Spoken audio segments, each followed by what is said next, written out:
life plantation, planetary devastation, real alien invasion, and we plug to the matrix, frequencies and radiation, hijacked imagination. Tell me what we conversating if we ain't talking activation. Really ain't no time for waiting, second guessing, contemplating. First I gave you prophecy, this is my philosophy, something far from Socrates. Yeah, I'm chasing sovereignty, but I was born a sovereign being, lived 100 centuries, booted off a sense of being. Really ain't no sense in me, they try to steal my history, rose above the misery so I can guide my young supremes, and I hit the keys with them, and our knees we never bend. False gods and serpent skins, never fail, they never win. Focus on your dividends, this'll make the devil dance, probably break you from a trance so you compete with deep within. Yeah.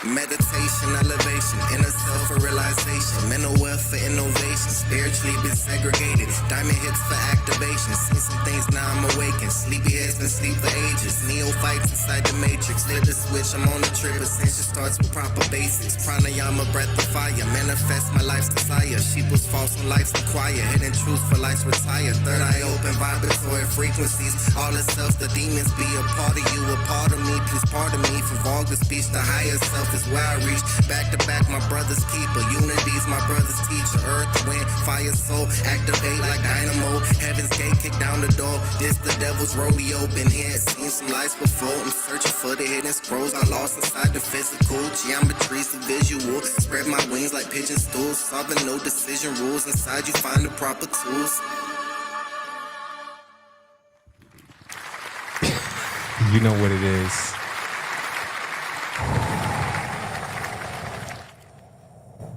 Giving thanks, sharing love, sharing connection with this amazing, beautiful family, wholeness and balanced vibrations.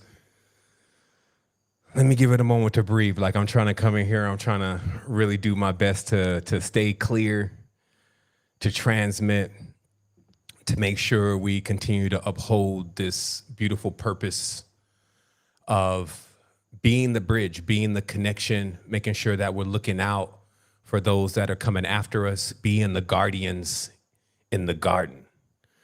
This evening, this is it. This is another precipice for us. It's been a consistent thing, coming in the space, dialing in, aligning the mind towards just being a vessel for truth as it comes through unapologetically.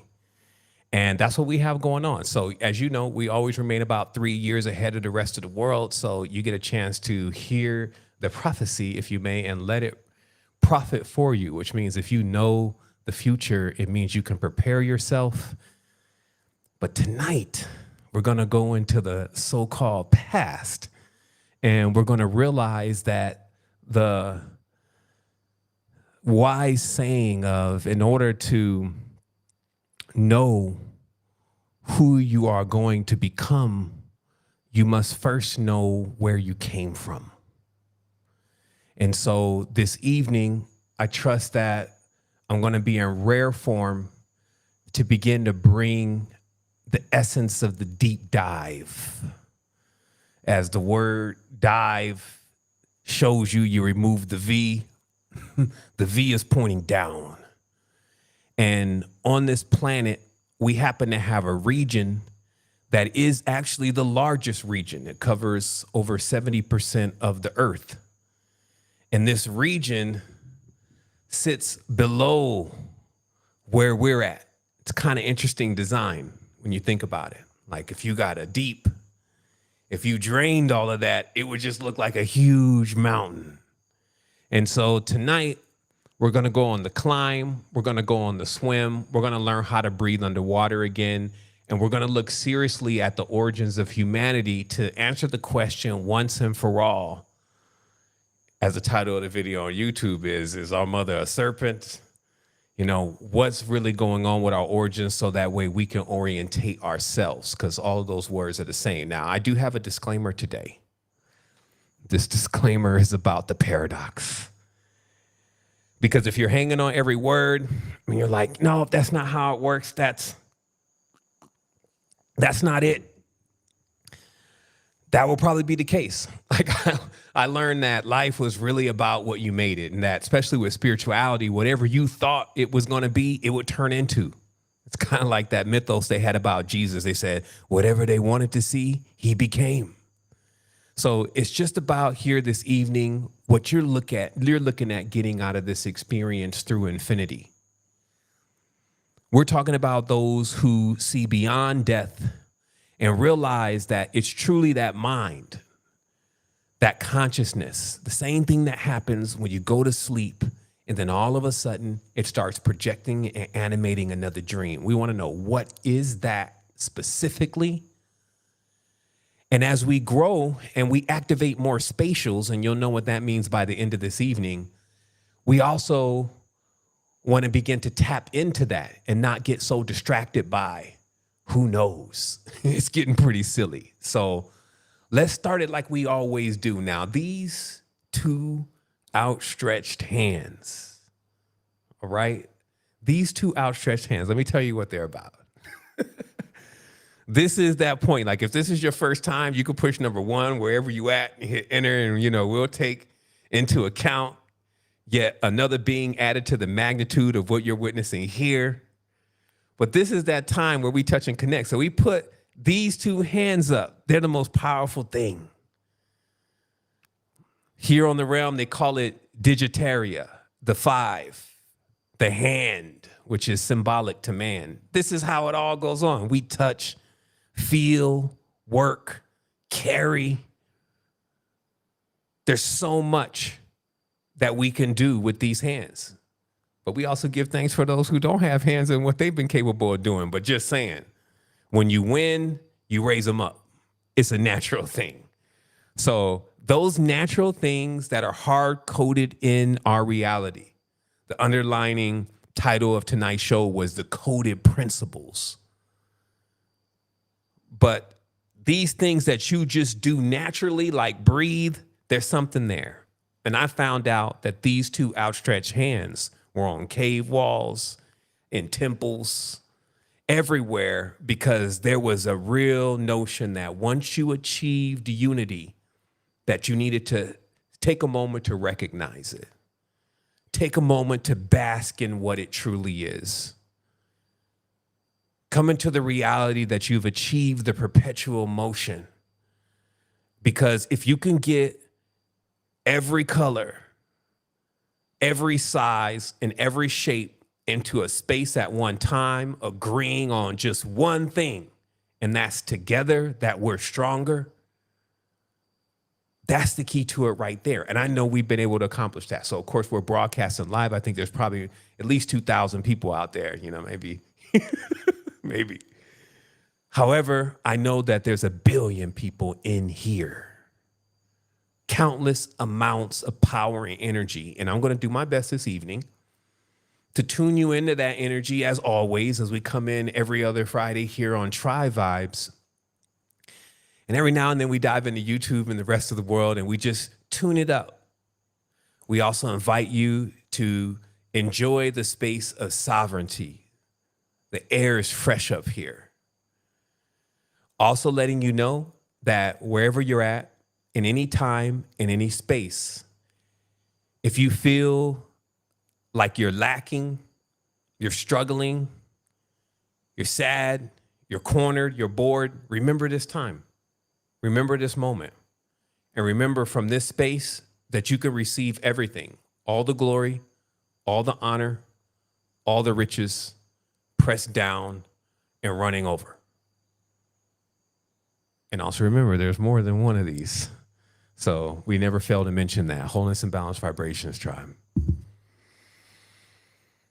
All right, let's go in. Okay. All right, so as I said before, the disclaimer today is, remember, this is a paradox. So there's a Biggie Smalls running around the dimension. So in everything you search for, these fragments of truth. And then if truth is worth something to you, you put it together. But you need to actually understand before you go too far on the quest that truth does not change, no matter how much you do. And that's what we can always count on. So contrary to a lot of the notions that come in the number 2 space is what we're going to see here in a moment, which one that is. Despite the notions that come after all the decisions and the choices are put in front of you, still remember that the original will continue to repeat over and over again for a purpose. And that's so once you understand how to travel this cosmos, as you're calling it, then there's no limit to where you can be. So tonight we begin the maiden voyage. Now I have some announcements that I'll do again after the show, but the maiden voyage is happening also in the same month that they say that the major AI, like if you watch Terminator, they said in August, you know, when they had booted up the malevolent machine, that happened in August. So I was like, okay, great, because we're going to boot up the benevolent machine in August too. Early. They said they did theirs on the 29th. It's August 11th. We're early. Bringing in benevolent intelligence into the planet because there's a need to transcribe these jewels into at least 99 languages, which is where we're at right now. We're translating into 99 languages. And as soon as my GPU arrive, I'm going to be crunching these YouTube videos in Portuguese and Spanish and pumping them back out into those respective channels. So that means that every time I deliver, I'm always trying to deliver something clean enough to be the only video that I really need to translate, because that's a lot of work. But here it is. AI is going to do the lifting. So as always, we've gathered all of the powerful forces to serve the beloved. This is what it's about. Tonight, you're going to have to level up if you have not already. Behold, good and evil, I do all of these things. This is located in the local Bible. So it means that this is deeper than just right or wrong, good or bad, because as you see in your life, you may have been engaged in both. So how is it that we hold our ancestors to something different? So tonight, when we go in, which is right now, we'll start heading to the deep, the maiden voyage, by simply correcting the first error that many go into in their search for consciousness. Now, I will only display one card here. This card is the full card coming from the Masonic deck in the tarot. And the only thing I'm pointing to here is that the Fool, who of course has the pack on his back, in which is contained everything, and he is walking away from it. They give you a little bit more and show you that he's also walking down phi, or doorway, a door after a door after the door, and he's going deep and he's gonna get lost, especially if he's a fool. And so by the end of the game, you should make it to the universe. But on the path, there's so many things that can happen. And that's why these journeys take lifetimes. And I would advise everyone to assist others on the path as much as they can. If you see someone coming through and you realize you can give them a few gems, please do so. So just based on what I told you that the maiden voyage, or the beginning, starts in the deep. What they tell you on Earth is that these type of beginnings start in space. I'll say it once again. They tell you it starts with a big bang out in space. And right away, the mind starts to wander way out there to search for the beginning of truth. And in that way, a simple trick is performed. A sleight of hand, literally. When someone taps on your shoulder and they really on the other side, and you got me again. They're like, look up there. But of course, we know it's really in here. You look inside. But we already proved that. That's why we call it inner stand, right? Stand on your own too, get your spine erect, and start figuring out what's going on, because you're going to be here for infinity. So however long it takes you to figure out that all is self is how long you'll be here. And I'm going to show you that here in a moment. This is not going to cease. A lot of people are like, man, they want to destroy it. Do you know how many people try to destroy Earth? They got books about things trying to destroy Earth that seem to have descriptions much more grand than humans. So ideas about Earth being destroyed from weak mindsets is not going to destroy Earth. But in conditions, because there will be transformations, in conditions where it's that kind of vibe going on of destruction, dissension, division, when we bring that into the space, that's when we bring the probabilities of that happening into our own little micronucleuses. But as far as the whole thing, beings that take one step and cross the entire galaxy, come on, right? So let's go in. So when I say that this starts in the deep, what we're looking for today is we're looking for the origins. And from everything that I've not only personally experienced, but research, I find that there's a very watery nature to our origins. And as I started putting that together, like I said, when you come out of space, so you realize that the ocean is like a mirror in itself. It's like a sheet of glass. And then the lights under that get reflected inside of our cosmos. So the souls in the deep, like they show you, like, hey, they show you some animals sometimes, and they show you them with the little light on their head, right? And they say, hey, we're reaching the bottom, and look what's down here. Man, they're not even touching the bottom yet. And the things down there, they have bigger lights. You're already witnessing the phenomena, but there's something larger, much more larger. And then what you're seeing in the sky is just a reflection of that. Now, you also have your star too, because in the grand ocean scheme of things, when you appear, so does your star in the sky, if it wasn't clouded out by light pollution. So if you want to visualize what's happening, like with the Great Mother's voyage, you see her actually deciding to move from the deep. She's already in the deep. She is the deep. And she decides to move from the deep. And what happens next, I can only show you in a series of images that have been acquired over time. This one is an ancient image. I was going to try to see if I can block out the breast, but I was like, okay, I'm just not sure if I want to censor the reality from the motherly component here, considering the madness. However, what you're looking at is pretty much the last remaining depiction of the particular being that seeded this planetary system, the one we're all living in. But what's to be paid attention to is also that there are other beings around her, because she became known as the mother of the monsters, according to the text, the moon stars.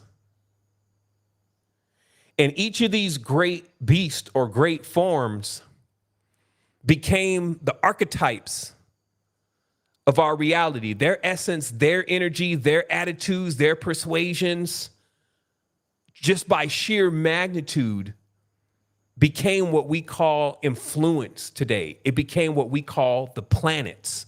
So when I'm referring to the beings in the deep, as you can see, many of these beings are aquatic. This is what we're referring to. So let's just take this into the concept in itself of in another scope, because sometimes when you're just going spiritual, you put faces on things, because maybe even as amazing as that looks, maybe that's not even what the being looks like. Maybe it's a symbol within itself showing us something deeper about how all of this really began, because all this began from what we call nothing. So if we take it to the nothing scale, we arrive at something like this.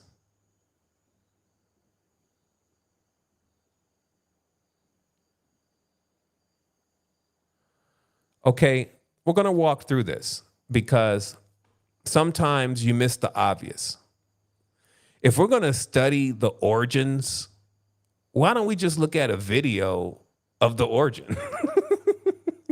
Like, I be tripping because, like, I got a lot of stuff to do. So sometimes I just don't get around to some of the simple things. But this time, it was just one of those moments where I'll be like, man, as a community, we have to do better when it comes to talking about this deep knowledge and this ancient knowledge, especially with the levels of quote unquote technology that we have today. Because many people, they just try to debunk things. They just be like, that's not real. That's not true. They're lying. And they leave us all trapped, right? Because they don't have solutions, but they know about all the problems. So I'm wondering why the conscious community hasn't observed the mitochondria process, because when I'm looking at occultism, a lot of the symbolism around the division and a lot of symbolism around the origins, the geometry, and all of that stems directly into the process of life.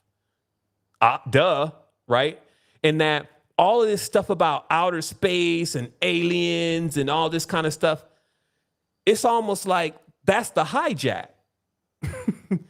Because it gets you looking into something that is so far off of what you truly are. And then you miss the mysteries. I'm going to run this one more time.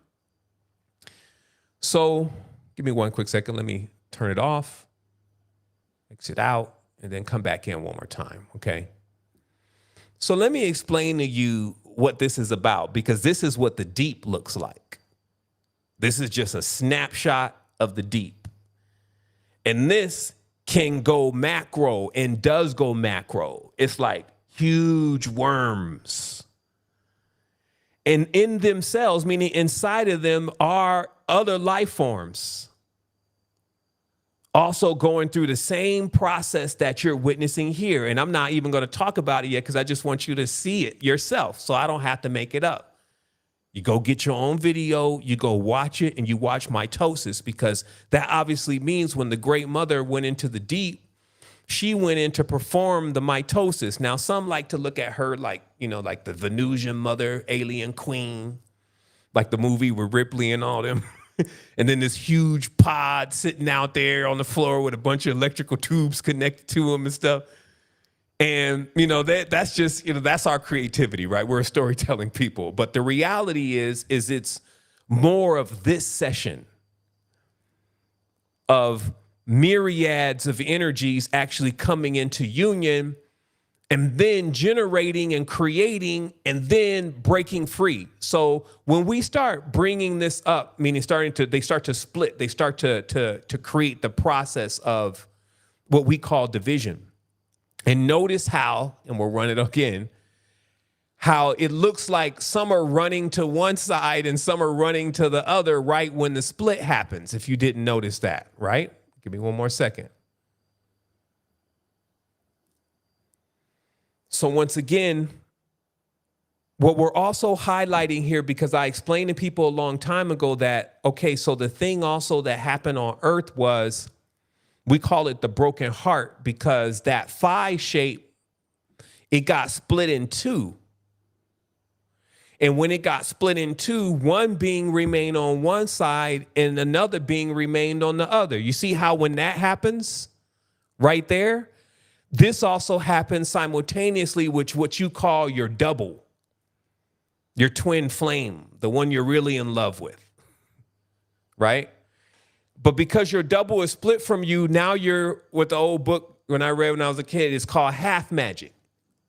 Now you're half magic. And that's why they say when twins are born on the realm together, shout out to Blue Pill, Red Pill, there always ends up being some type of ability for them to tap into the spiritual aspects of the reality, because both of their sides, when they split like that, both of them end up staying together and then going into the incarnation together. Now, of course, sometimes both end up staying on what you would call the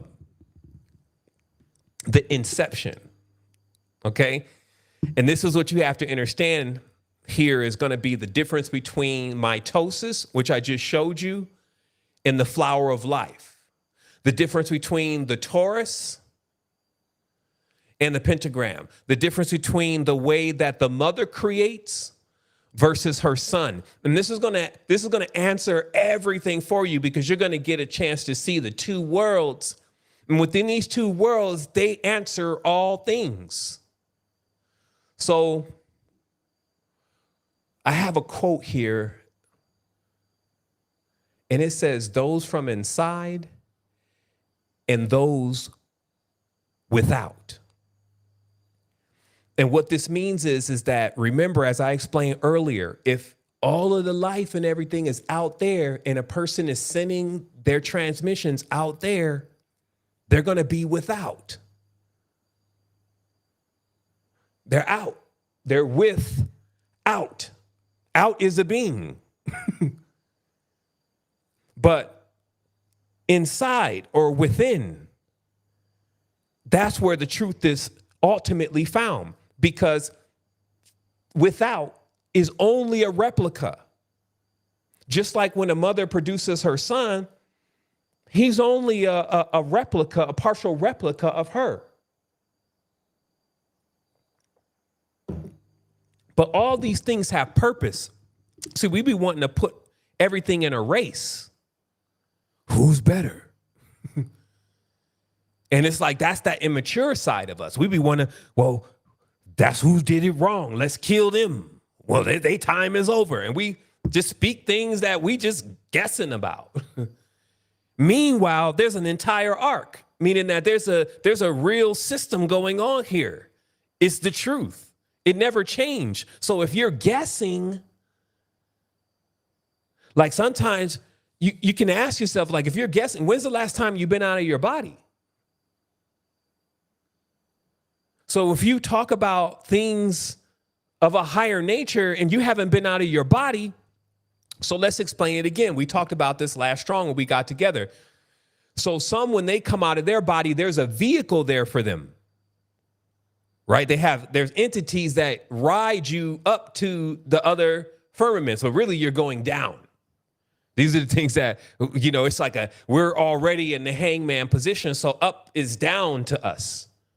That's why they call it natural when you pull your mouse back and then the screen goes up, or you pull the joystick back and the craft goes up. You pull the joystick forward, the craft goes down. In the reality, it's exactly opposite. So this is where that disorientation comes in, the confusion. They've mixed the reality up. We call it like a ball of yarn. It's just like all these people colliding into each other and all this stuff. But remember, all of that is just this. So you're serving your purpose to the universe. If you wonder if the universe is going to intervene, this is the universe. It doesn't need to think about what it does. It doesn't think, oh, those are the good ones and those are the bad ones. It's us that does the thinking, which is a whole nother level of power. It should not be underestimated, because we actually can start seeing the divide and even choose to ride the center. We can figure out things and figure out ways to change our entire reality. This is the gift. It happened at some point. We may not be able to find that point, but we know that we're living in that now. Now we have discernment. Now we have truth. We have enough beings on the planet that are tapped into the awareness and the vibe. So things are actually looking really great. Like, I know that you could conceive some of the stuff that's happening in reality and be like, man, this is horrible. No, what it is everything that it's taken to get things up to the point that they're in now. And if you're actually in tune and awake, then you appreciate as in service to you. So now we got to get into occultism. Going to be able to escape that long, but the deep, the hidden, the secret, because the mother's empire, if you may, actually, you can't even give it that term. It's more of like a hive. It functions like this. It functions on the torus. And the torus is more congruent with the number 6. This is why you also see When it's hollow, you actually can see what you would say is a curved tetrahedron. Because 6 as a number is also our word sex, as we know. It's a union of something that is basically two opposites. And the two opposites here in the reality of creation of the Great Mother are, you have things that are going up and you have things that are going down simultaneously. So just in every level of awareness, good and evil, for those who keep, always defaulting back to binary codes, good and evil, it does both of these. Up and down, it does both of these. Shrink and grow, it does both of these simultaneously. And when you can ever tap into your consciousness and figure out how to do this again with your auric field, such as brothers like Dan Winter have discussed, where you can get fractal implosion going on in your blood so you can get above the speed of light again. And so that way you can lucid dream, which is to take control and action and become active inside of your own reality. Then, this is what you would be aware of. So when this turns on for you, and it can turn on in many different ways, it can turn on through breathing.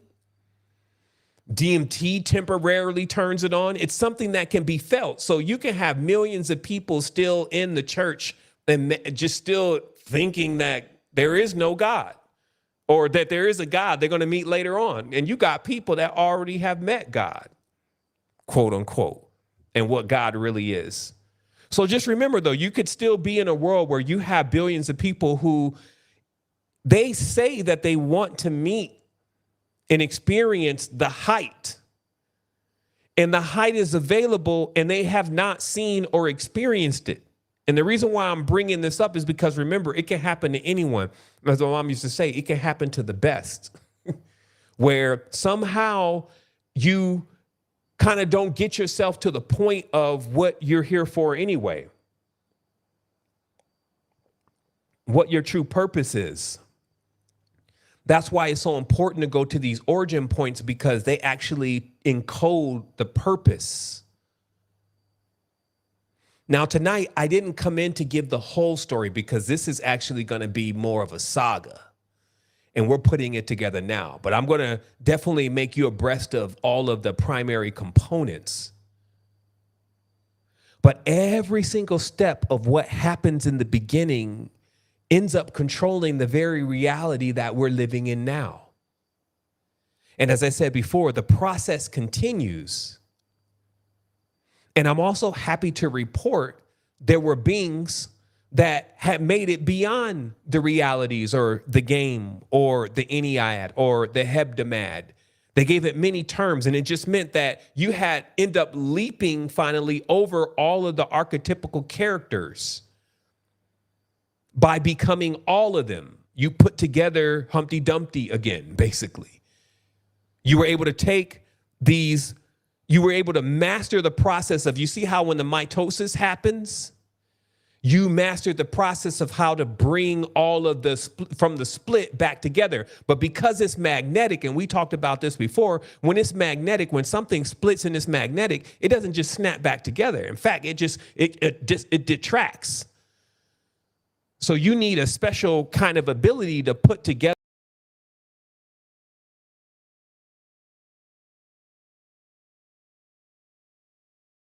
in the middle, and you get one half, and you get another half. And this is the broken heart. That's what I'm saying. The broken heart symbolism is 2 phi, right? We've talked about this before.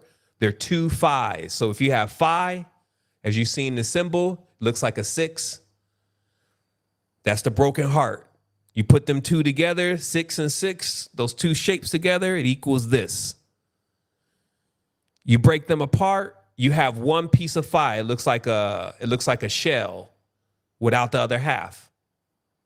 And so this geometry is very instrumental of knowing, because this is the geometry that, as a creator, when you want to bring up your field, this is what you're imagining.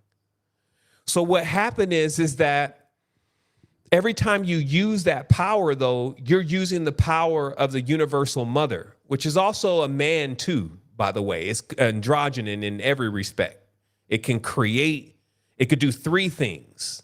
It can create, it can sustain, and it can destroy within its field. It has full control of that. So when the second field was created, it was technically created with only two components, not three components. While it is very powerful, especially compared to where humans are today, it is not superior in that way.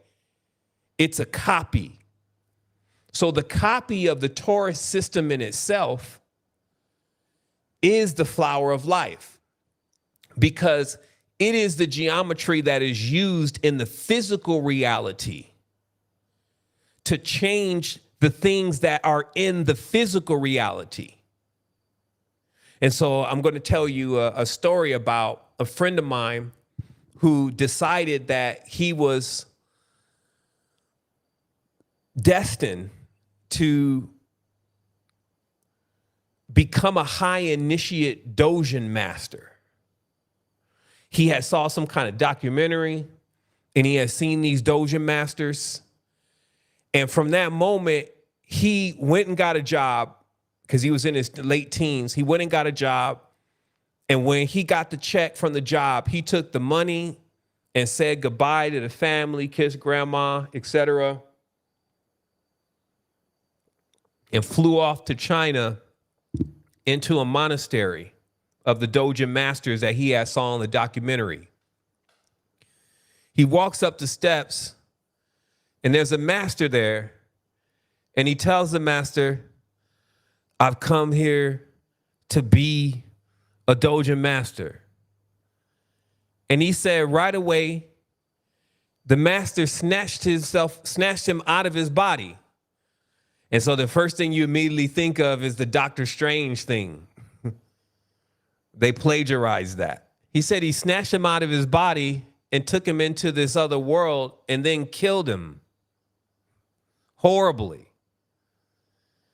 Then brought him back into this reality. He said he was disorientated. He snatched him again into another world and killed him again. He did it again 3 times. And then he said when he came into this world, he was broken. He said that he was completely disorientated. And the old man told him, now you're ready to be my disciple.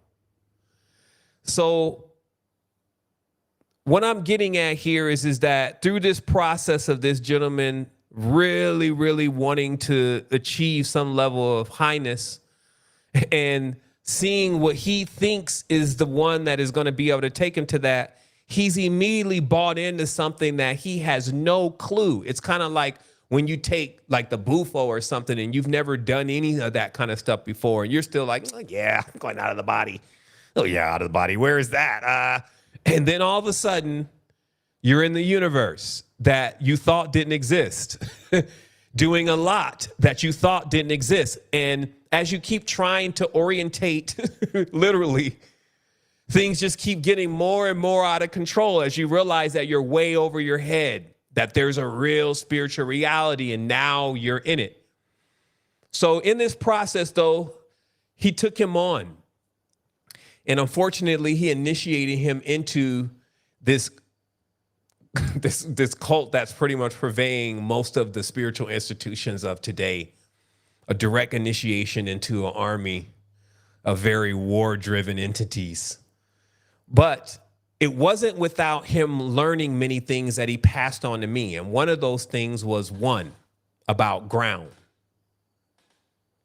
He said they told him that until you're grounded, you can never reach another state, because the problem is your field, just like you've seen in the Taurus, your field needs to be able to go down into the earth and root you. And you need to get familiar with the energy of the earth as a ground. Because in the event that the energy starts coming into your consciousness and your field begins to pick up, because the field it's literally like a hovering UFO. It's electromagnetic. So I showed y'all the other day, the gyroscope, it's like that.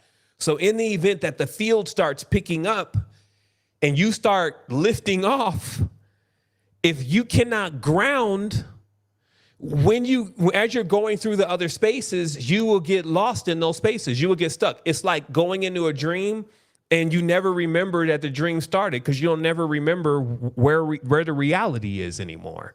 And these are the kind of dangers of this thing. Because see, the Taurus, it's your umbilical cord and it's always attached. So when you go to into your dream, you're using your Taurus field. But this Taurus field, like, you notice how you be deep in a dream, but you still even can almost feel your body like a astronaut. That's why they show the astronaut with the thing all the time on the back, right? Because it's like you can feel your cable, you can feel your connection. But some of these vehicles, they're like the Merkaba, which is what this ends up unfolding into, this flower of life, because now the teachings are, of course, and this is Merkaba mysticism, Melchizedek mysticism. This field is supposed to be visualized around things and around the body. And what he explained was the first lesson another one of the lessons that they have him spending years on was being able to draw this perfectly. Just mainly the one that's here on the bottom, that's underneath me, perfectly. And he could. When I met him, he was all the time, he was just always doing that. Even if he was talking, he was always doing that. And he could draw a perfect circle. Like when he went in, you know how your circle just kind of give up towards the end, like, his didn't. He could draw these like infinitely. And for me, I also met him when I was like, that's why when he was trying like, hey, we can initiate you too. I was like, I'm good. Because I was like so done with the gods. But I still knew he was telling truth. So I was like just absorbing, just thinking, damn, if I had went and tried to be a dojo master too, I'd have got wrapped up in all that. I got killed 3 times. You'd be broken after something like that. Because that's how this, that's like Sam, right? Because these are where these old teachers come from. They're like samurai. It's like super discipline. Do you expect that the teacher is like, oh, don't worry, you're going to get it together. Look, you just need to focus more. It's all in your mind. You know what I mean? Like if we be canceling some of the teachers of the day just for like getting a little rowdy every now and then, like wait until you see the school of the samurai, right? Where you may lose an ear. Like you're just a guy walking around with no ear, even 30 years later. They're like, damn, the master struck off his ear for listening to the wrong poem or something. You know what I mean? It's just, it could happen because remember, we're talking about energies. And this is what you're going to realize here in a moment is that as you're starting to gain more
All right, family. So we're gonna keep going here. Just give me a quick moment. It looks like we may have lost YouTube. They may need to check it later because We good over there, fam. on YouTube. Yeah. Oh man. Okay. All right. Well, let me stop. Let me start hitting the page then. Thanks, Sean. I'm not sure why I'm not getting on this side, but yeah, let's just take a moment. If you can kind of watch it on your side, I reset my page.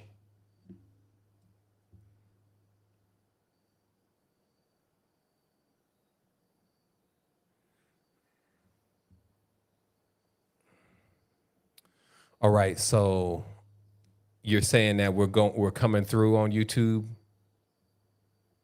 Okay, yeah, I see everything's working over there, but it's not working over here. Okay, so all right, so my mainframe is kind of gone over here, but it looks like everything is happening on YouTube, so I'm still going to keep going.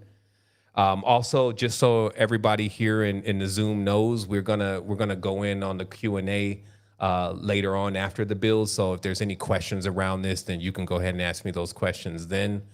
And yeah, let's go ahead and jump back in. Sean, could you also just confirm if everything is good on that side?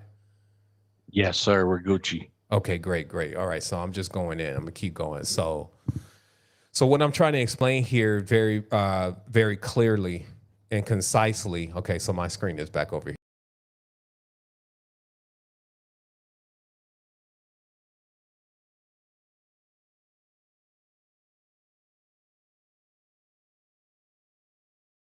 It is a womb. It can create anything. We've proven that. It creates life. It can replicate us. It can duplicate. It can propel us. It's like a power supply within itself. This is also what the sun is doing, even though the sun is more of like the mother, and that's the hijack, right? Because the dynamo, and even when we're using these terms like the sun, we're not even referring to a being that's only a male. This becomes the confusion within the language, and we're going to walk through that here in a moment.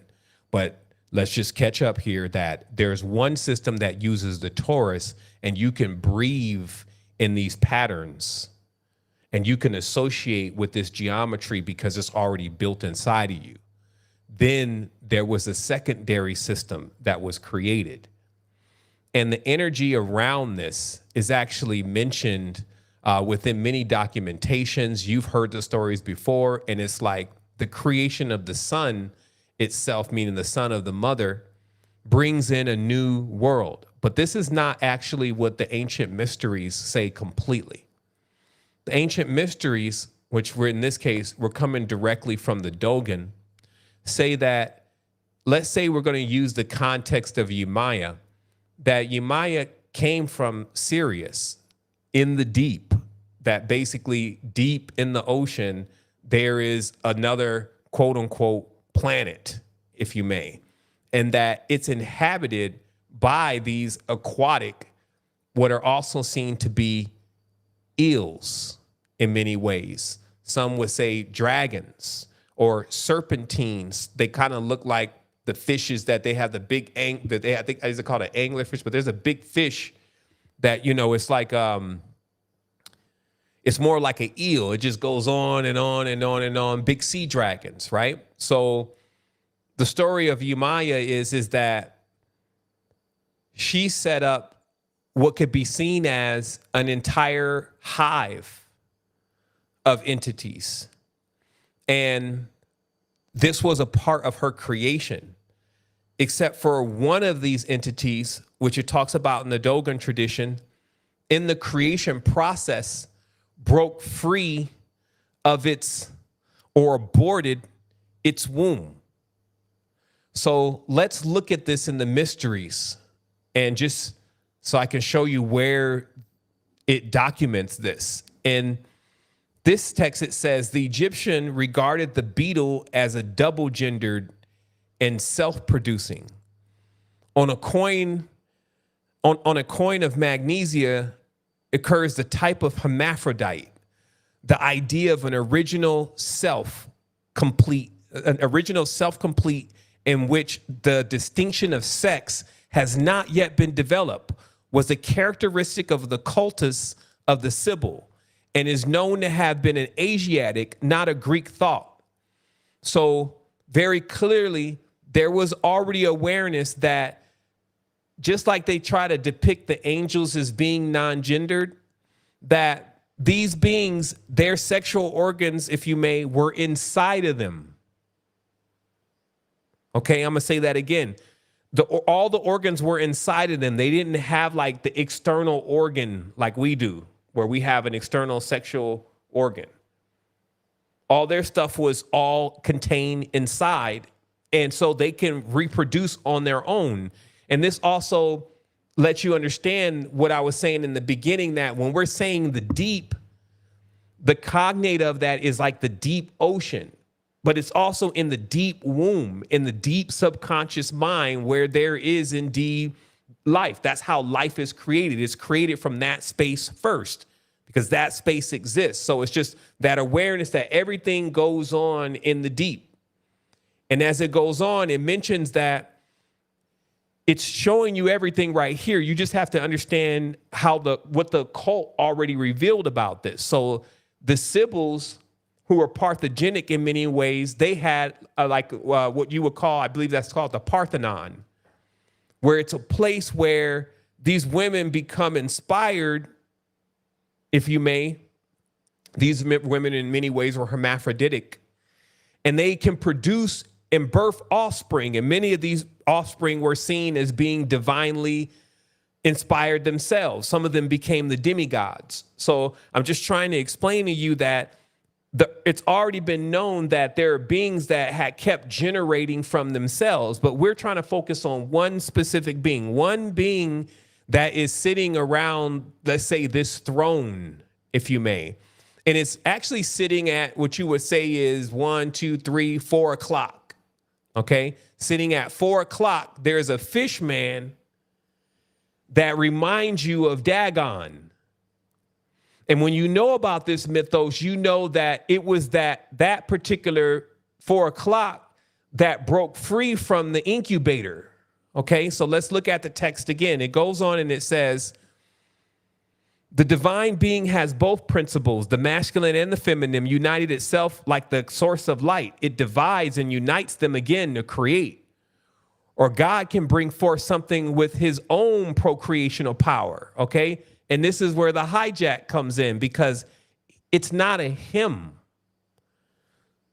What they're referring to is the son. They're saying that the second offspring, we'll just call him that.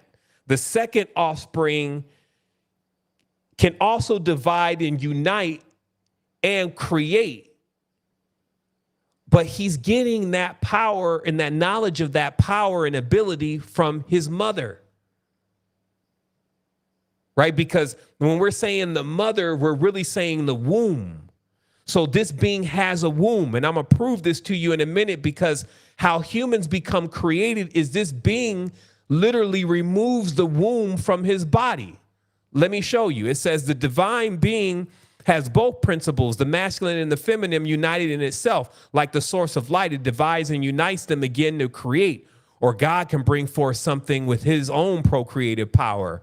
Bhavani is the feminine principle separated into the goddess Maya, the love that from eternity dwells with God. She is the spouse or creative light principle. She becomes the mother of the three gods, right? So they get so confused with it, but then they reveal the gem. They say, and again, their common wife, because this is what I was saying about the statue of the mother goddess with her son in her hand. Her son is her husband.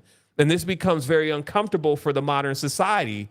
But then they got all types of stuff going on right now, though, right? So why are they uncomfortable about the idea that the original people were all actually in the same family? It had to be that way. It's the same thing as when you look at entire countries that haven't been mixed in and mingled in with other members of the world. They all look like brother and sister.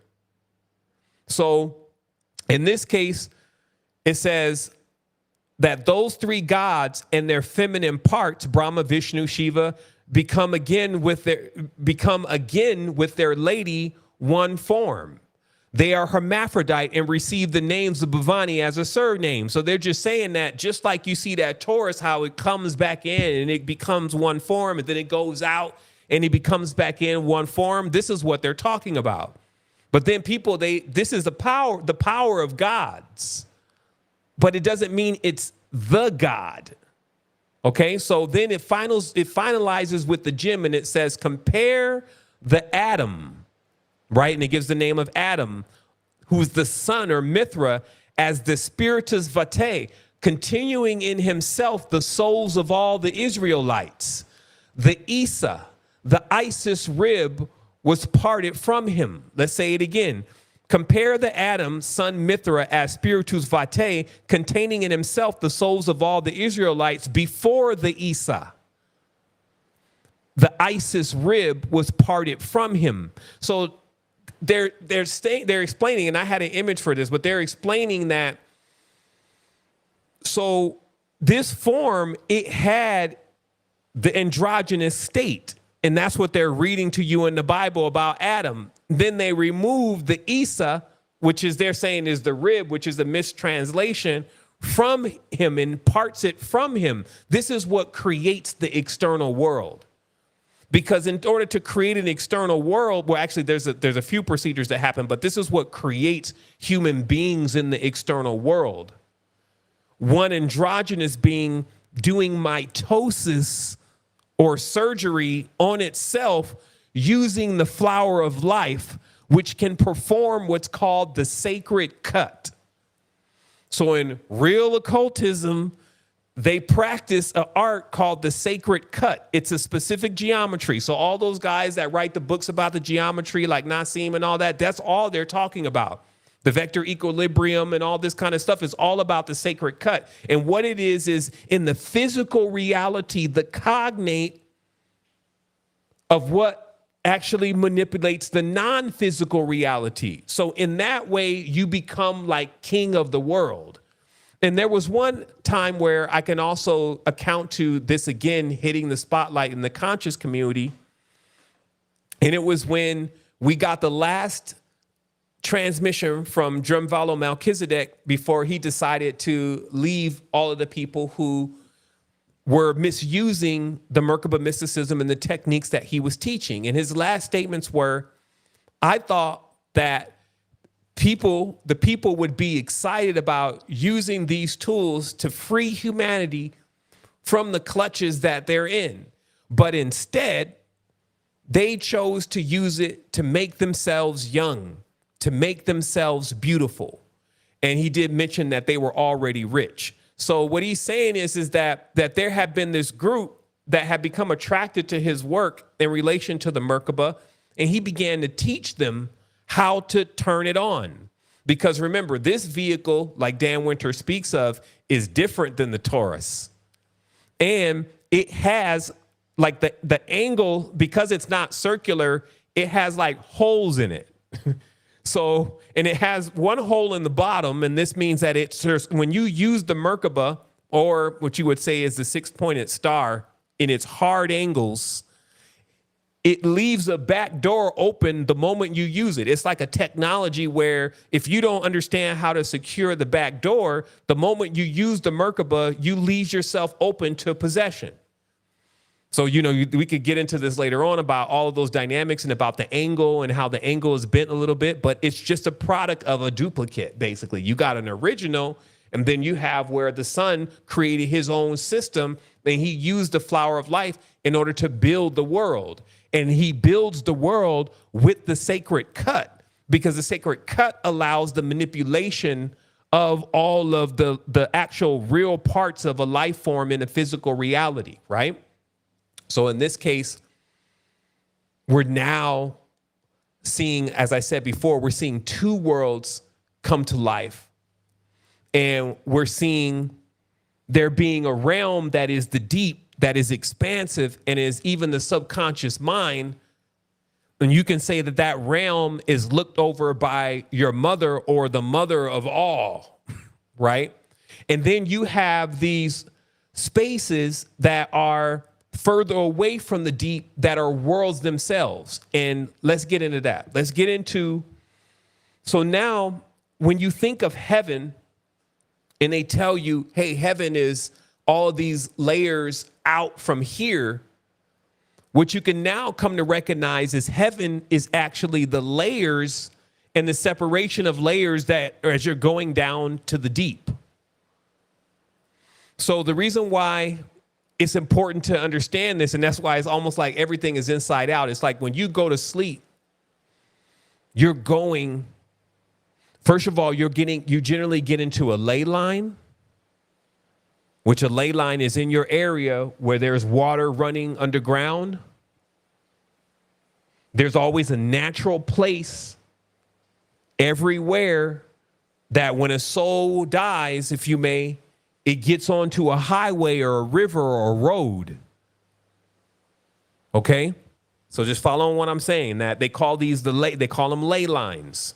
But the purpose of the ley lines is to get every soul to the ocean, because every river terminates to the ocean. So, of course, most people, when they sleep, they may never even make it to the deep.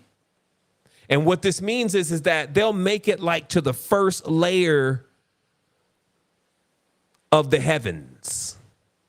And then they will mostly reside there, because in that space, that's like everybody else's thoughts are there.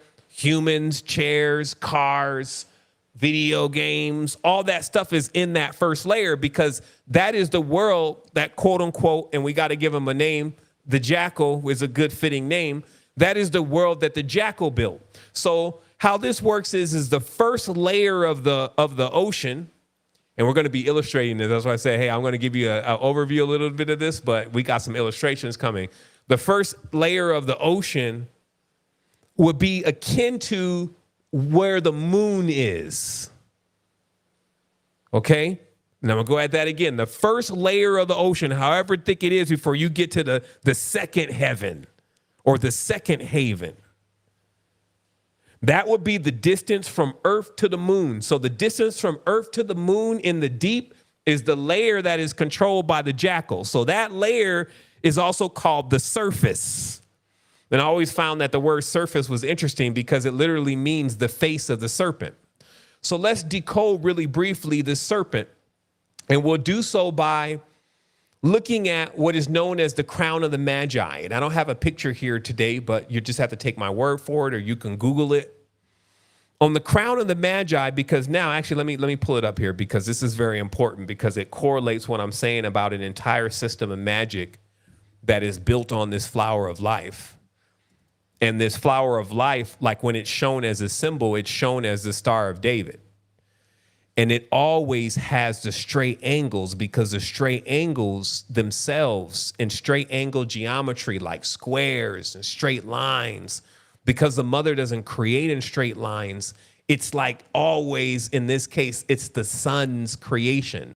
The sun's creations are always straight lines, okay? So in this, when you see this star, as they say, you see that star? No, sir, I see it. It's an occult reference that most people see this and don't know what this really is. They call this the star Rephaim, right? The giants. So this is basically an awareness that, okay, there is a craft. And this craft is a system of manipulation of the reality, a system of magic, but it's not the same system as the mother. Most people never figure that out, because the craft has so much power because it can control everything under the moon.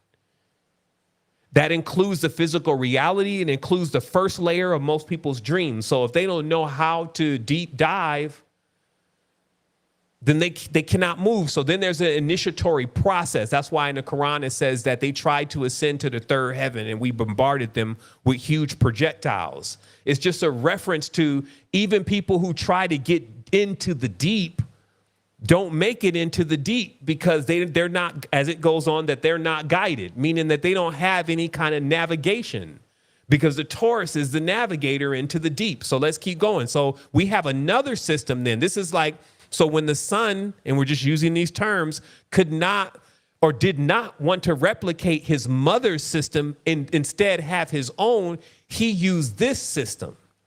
And this system is encoded under the crown of the Magi. And on the crown of the Magi, you have featured man, who's here on the top.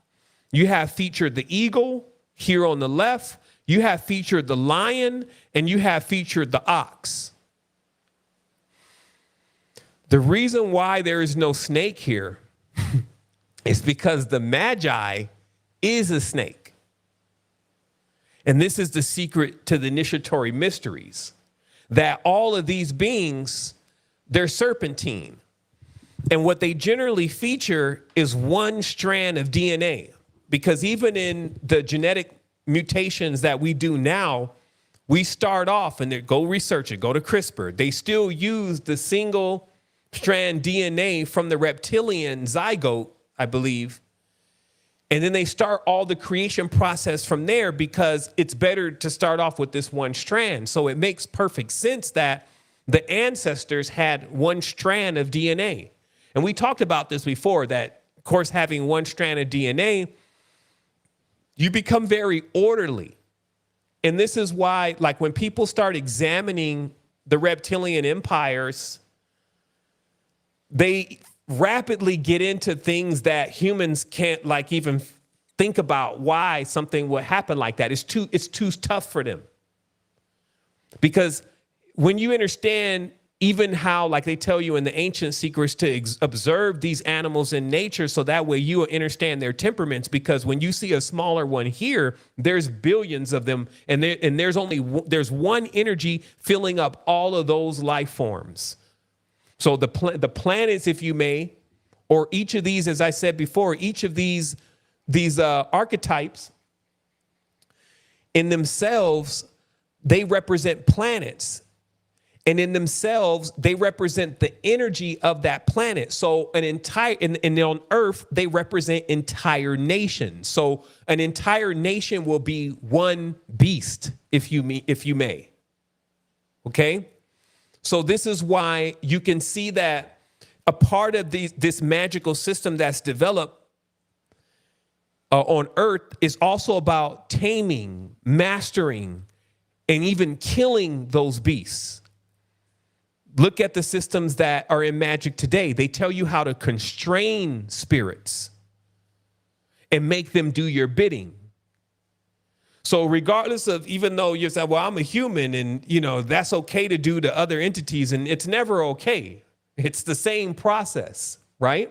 It's trying to master over something with force and being and being in a condition where you're willing to actually harm or hurt that life form in order to be able to control it. So this is what you find in occultism. In the grimoires of Solomon, it's replete with tales of the need to find out the angel that thwarts a demon. So to control a demon, you must find the angel that controls him. So this type of adversarial magic is what I'm saying is a product of this specific system. Because then when you look at these particular forms, the eagle, the lion, the ox, and the man, you'll then understand all of the secret societies in the world. Like, you have secret societies that they always show up in feathers, and they have rituals that they do. You have secret societies that say that they are lions and use those symbols a lot. You have also even the argument that molding on the side of this man's head, as we see in the design of the crown of the Magi, is also a hint to man's serpent origins, and why he has a spine running down his back, and why he is the one also sitting at the top of the crown, because he masters over all of these beasts. But so too, if he's not aware, the serpent will master over him. And that's where we get into the initiatory mysteries themselves, because the initiatory mysteries began to detail that, so that the humans on Earth, basically, or the incarnations on Earth, being filled with the energies, act out the mediation process and carry out the actions of the higher archetypes. So the higher archetypes are positioned in many ways like opposites. It's kind of like what you see with people. You got some people that get along really well, and then you got people who really don't get along. It's like right off, they conflict. And it's like even the thing that we call chemistry sometimes. You can really like a person, and then another person you're just like, I'm good. What is controlling that? It looks hidden. It's unseen. And this is where it takes deeper knowledge and deeper wisdom, because sometimes we immediately go into that, that person is bad or something is wrong with them. And then we're just kind of losing it to how it all works. You're not going to be attracted to everybody. But what happens, though, is very similar to all those molecules and particles. When some of them attract, they start bonding, and then they become one, and then they change into another organism. And then maybe even later on, they run across that same thing that they didn't attract to before, and now they're attracted to it, and now it also becomes a part of their organism, and then now they go into being another organism, okay? And this is what life actually is. And this is why when you really start to examine like some of the things that we want to happen on Earth, you can actually become mature and realize like some of those things will never actually happen because they don't actually align with divine ordinance. And it's just more important for you to grow up and realize what exactly is going on. Like, for instance, a lot of people have this desire and for higher beings to come down here and talk to them and educate them and save the world, like real masters and avatars, right? I'm going to let you know right now, the avatars make up about 0.1% of all the entities within the game. The game itself, and this will be detailed further later, is split between 666, which is 666.6. 66.6 part of the deep is aligned with what you would call good. Why 33 and a third is aligned with what, or nighttime forces is aligned with what you would call bad. And so in this process, you're kind of like in this soup of experiences. And sometimes you can be like, well, why doesn't something else come and save me? Why doesn't something else come and help me? Why are we not seeing these intelligent masters? So I'm going to give you coming to Earth, and I'm going to give you a reason for this. Now, first of all, we have human beings here on the planet that have actually taken the role of teachers that do give us knowledge and gems. I can say maybe I'm one of them, right? But then sometimes we're thinking about like, this vast intelligence, right? Like this being that may not even walk, just kind of float into the room, right? So the first thing is that we need to understand that when we're again saying higher or a more graduated being, we're talking about a being that has access to another spatial, access to another, like, okay, so we kind of put this out into even geometry.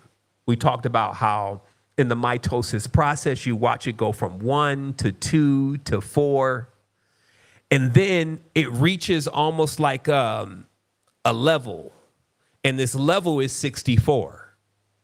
And I find, so it's like 64 in the arrangement, and they all be there in a cluster. And that's how that first stage of life looks.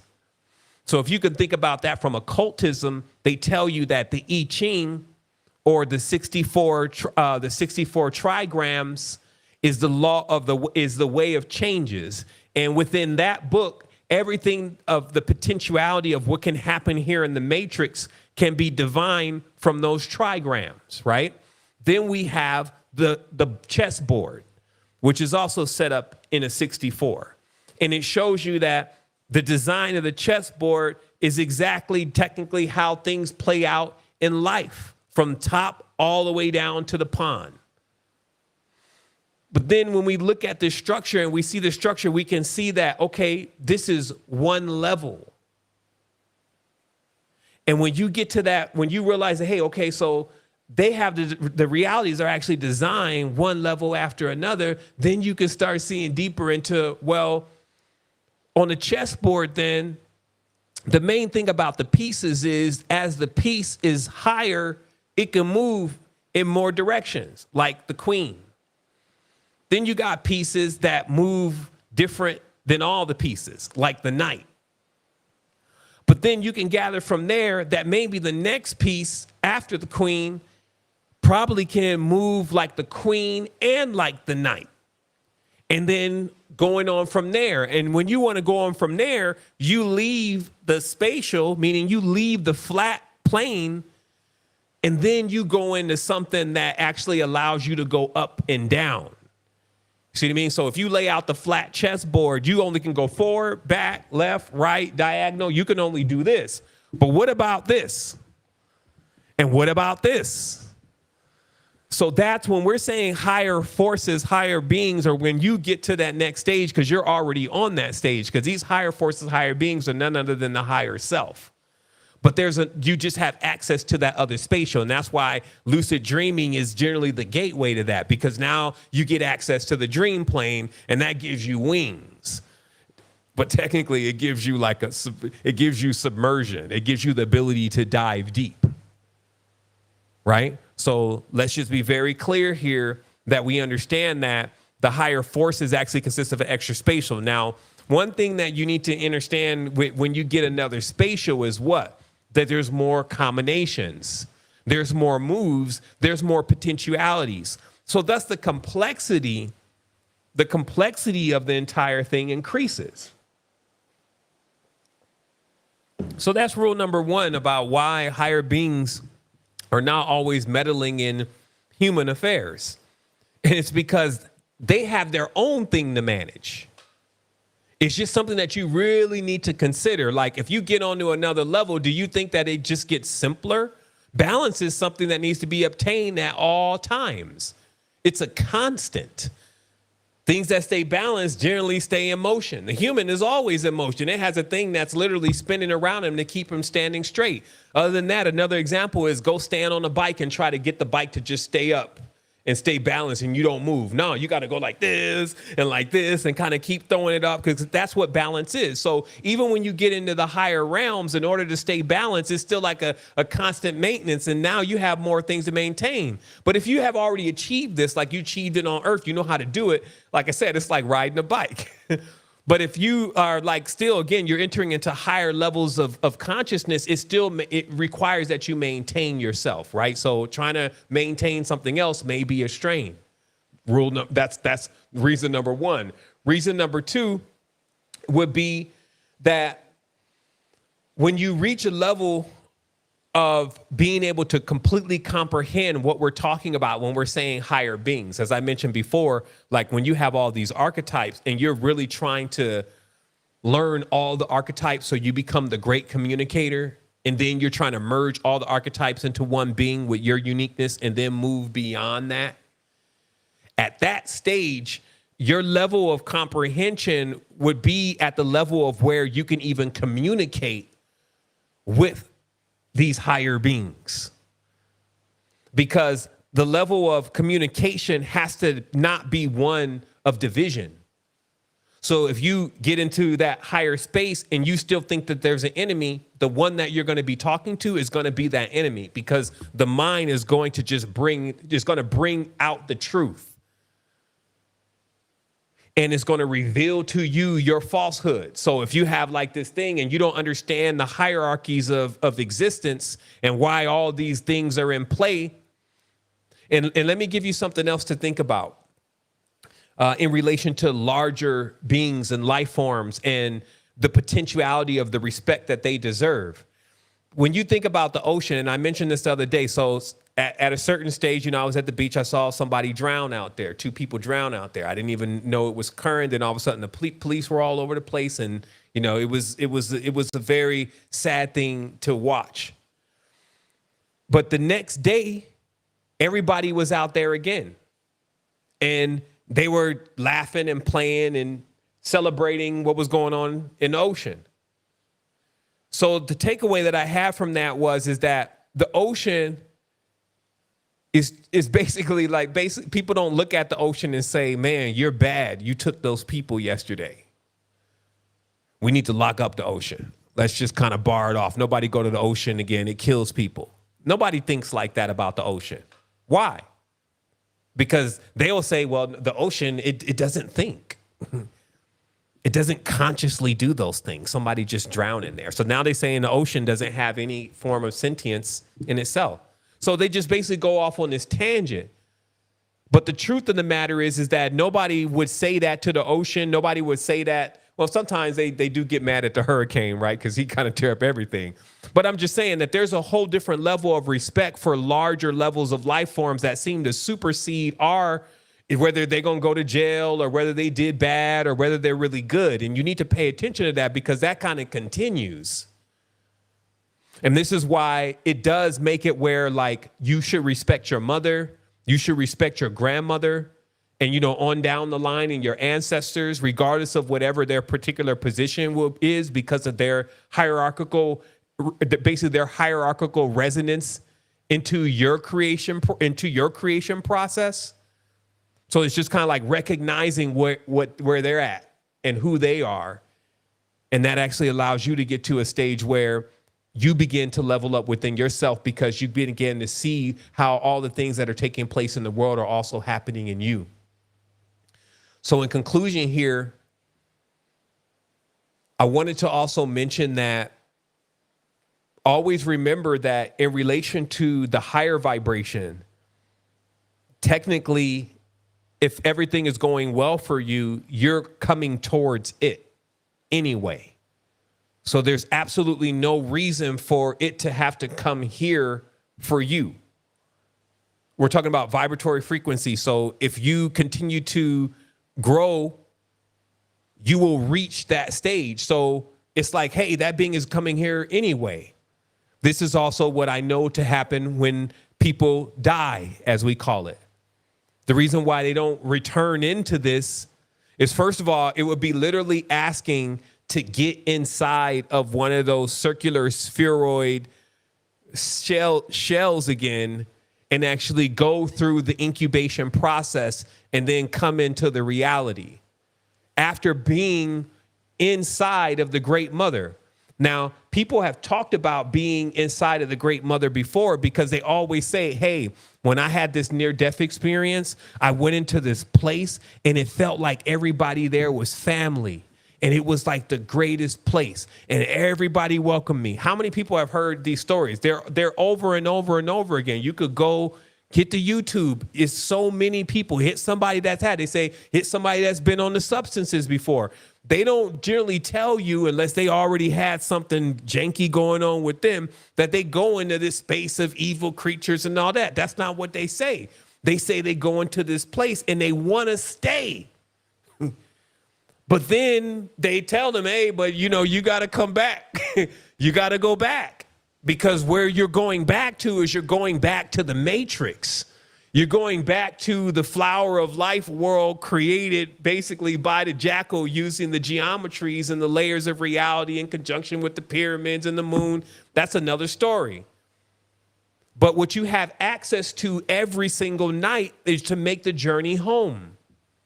But to make the journey home, you got to go deep. You can't stay on the surface of your mind where the Barbie movie is and the person that you don't like and, you know, things that you don't want to happen. You know, in the dream on the first layer in the moon reflects the subconscious, right? So if you ever had these dreams, it'd be exactly what you don't want to see. Exactly. Almost as if it knows your mind. It's like that thing that you fear the most. Sometimes, especially if you eat too late at night, it'd be right there. You know what I mean? And you keep having this dream, and it's just like, man, what's going on? It's because you're still on the surface of the subconscious mind, right? And so this is the design. And I wanted to make sure, and I'm going to talk about something here in a moment as I close this down. I wanted to make sure that everybody also understands that. So how this is looked in the form of the hierarchy of the ancestral beings, okay? Even when we look at, quote unquote, the jackal and the priest crafts and all the people that have come into this space, but primarily the main arc forms that are responsible for carrying out all of that. When asked, are they going to be punished? It's more of like who is in the position to punish them. And this is what you need to understand about like principalities in that way. It's like if you have a group of beings that in themselves, they're like the parents of the reality, or the reality everybody is still stuck in. Even to say that one of them should be punished for what they are doing inside of this reality is like you having a family and you say that you're going to kill your uncle because of something that he did to somebody that's not even in your family. This is how you have to understand the principalities of what is going on here on earth, that how things are settled in principalities is through the many beings that are filled with these archetypical forces. So what you see going on in the sky, basically, which is a mirror reflection, but still something to reflect upon, is you're seeing the procession and the story of all of the beings that are involved or animating the dream. And they do have conflicts. But as you go up, as I said, as you're going higher into these higher spatials, you're basically getting closer and closer to the original families. And the original families, they don't fight like what we think, like I'm not getting along with my mother, or my uncle did this. They don't fight like that. They solve all of their disputes with the physical beings in the physical realities, because the physical realities are the median. So I wanted to make sure that that's very clear. So when you see nations warring against each other, what you're really seeing is beasts, archetypes, conflicting with each other, and it's in the sky. And this was why you could also tell, oh, there's going to be a war between this nation and this nation because they did it before and it's in the sky. And then what I'm saying is the 1%, or excuse me, 0.1% are the ones that realize that's what's happening. The feelings that I'm having inside that's drawing me into conflict is an influence. See, this is why ego was created. Ego was created to make people ignorant to all of this. Because the moment ego kicks in, ego said, man, nobody can control me. And that same thing is the being that's controlling them. Because they're not humble enough to realize and sit back for a moment and say, well, shoot, don't you feel the difference when the moon is when the moon is in full versus the moon is in wane? Don't you feel the difference when the sun is coming up in the 4 in the morning? Don't you feel the difference in your body? So there's some kind of influence that's happening on the chemicals in your body. Have you ever felt moody? And then you look up and it's really close to the full moon. You feel agitated, like the energy is now. You see what I mean? So it's just, we already know all this. We know that the planets, we live by this all the time. We say, hey, the planets are influencing, but yet somehow we don't seem to make the connection with how planets inhabit entire people. So let me show you it again. So in Freemasonry, they stop at the 33rd degree because they only control 33 degrees of the arc, 33.3 to be exact. And the lesser degrees, which are, I guess, let's say all the way up to like 13 or 14, in those degrees, thousands of men fill those degrees. So you can have 40,000 men all still or more still sitting at the 5th degree or the 6th degree of the Freemason, right? However, the higher degrees, only one, if not none, as they say, when they go above 33, 34, no one is filling those seats. There's not a Mason in the lodge that can fill those seats because that's not what they're aligned with. They're aligned with the 33 and the 3rd, all the nighttime animals, all the animals also created by the jackal. So in that, you can also see why they say that good will always triumph over evil.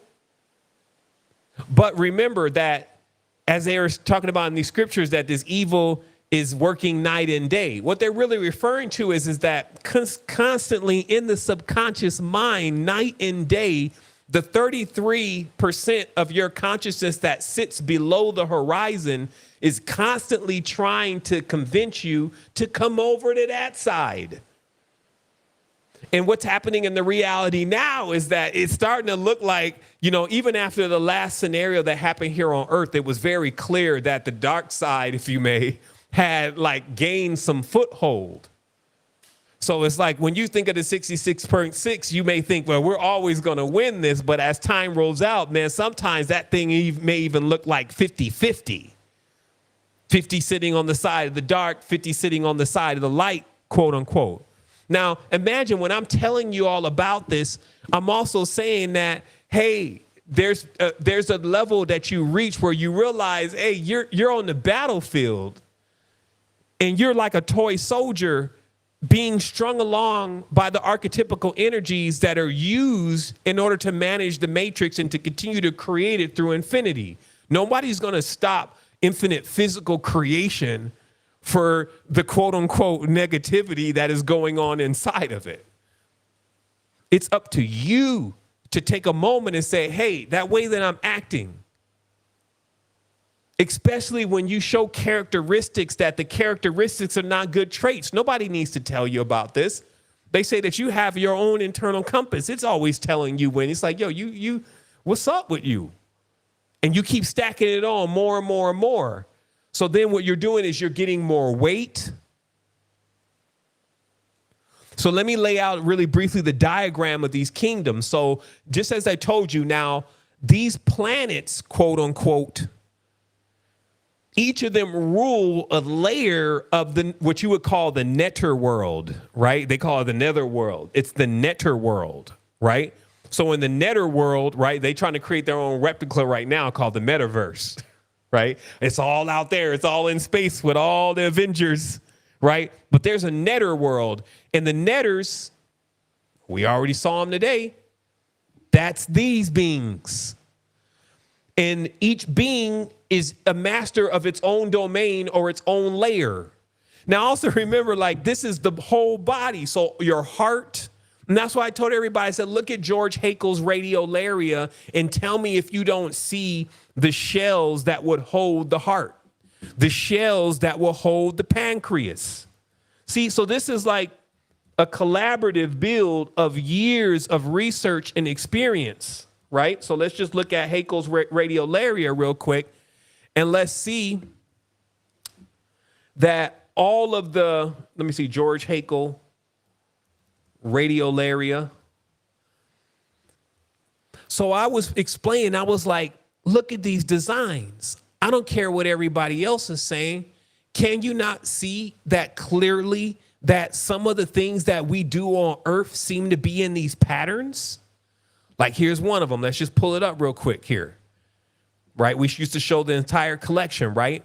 Now, first of all, these look like helmets from some of the Attila the Hun and all the rest of them. That's his helmet right there. Now, remember, these are actual blow-ups of the radiolaria, right? This is not depictions.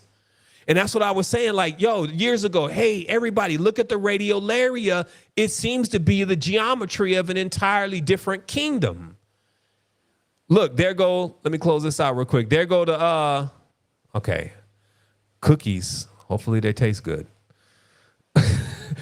See the Dorje down there? There go the Dorje rod right there. Look, I'll show you the Virgin Mary. She's in one of the radiolaria, because all of this stuff that we're seeing on the surface, it comes from the deep. All of the aliens and the UFOs, it comes from the deep. So every time, I want you to remember this. Every time you keep seeing these cats coming at you with this extraterrestrial out of space stuff, it's disinformation. That thing caps off. It's only the deep. It goes deeper and deeper and deeper, and the life forms that you witness as you're going down there or in there, you see what I mean? Like, you got to reorientate everything. Up is down. Out is in. It's an inception. We were born from an inception, not a conception. The conception is the con. That's the worlds of the cons. What did they do? They took the organs from the ocean. Pieces. Who did it? The jackal, also known as the Baptist, Oannes, the first man to hit land, but it wasn't a man. He was also a female, but he took from himself. He took an Isa from himself and divided himself into two. He escaped the incubator. Just as Dan Winter pointed out, hey, look at it. The Anunnaki, who is the retinue, meaning the rest of the sailors that he birthed from himself, they escaped the hive mind because they were all in control. They were all being controlled by the mother. And they didn't want to be controlled. That's why I'm saying this is the story of the rebellious son in the family. He decoupled, broke out of the incubator, just as the Nomo say. It says the mistress of speech, who is Leb, who is Yemaya, had all perfect creations. They all were perfect and androgynous except for one. One was like, it ended up having an issue with its womb. And so thus it lost its twin and its twin died. This is the story of the Dogon. And then when you look at that whole process again of mitosis, and then when it splits, it's the split that creates the world. The world before the split, there's no world. There's no awareness of separation. There's no organs to do external copulation.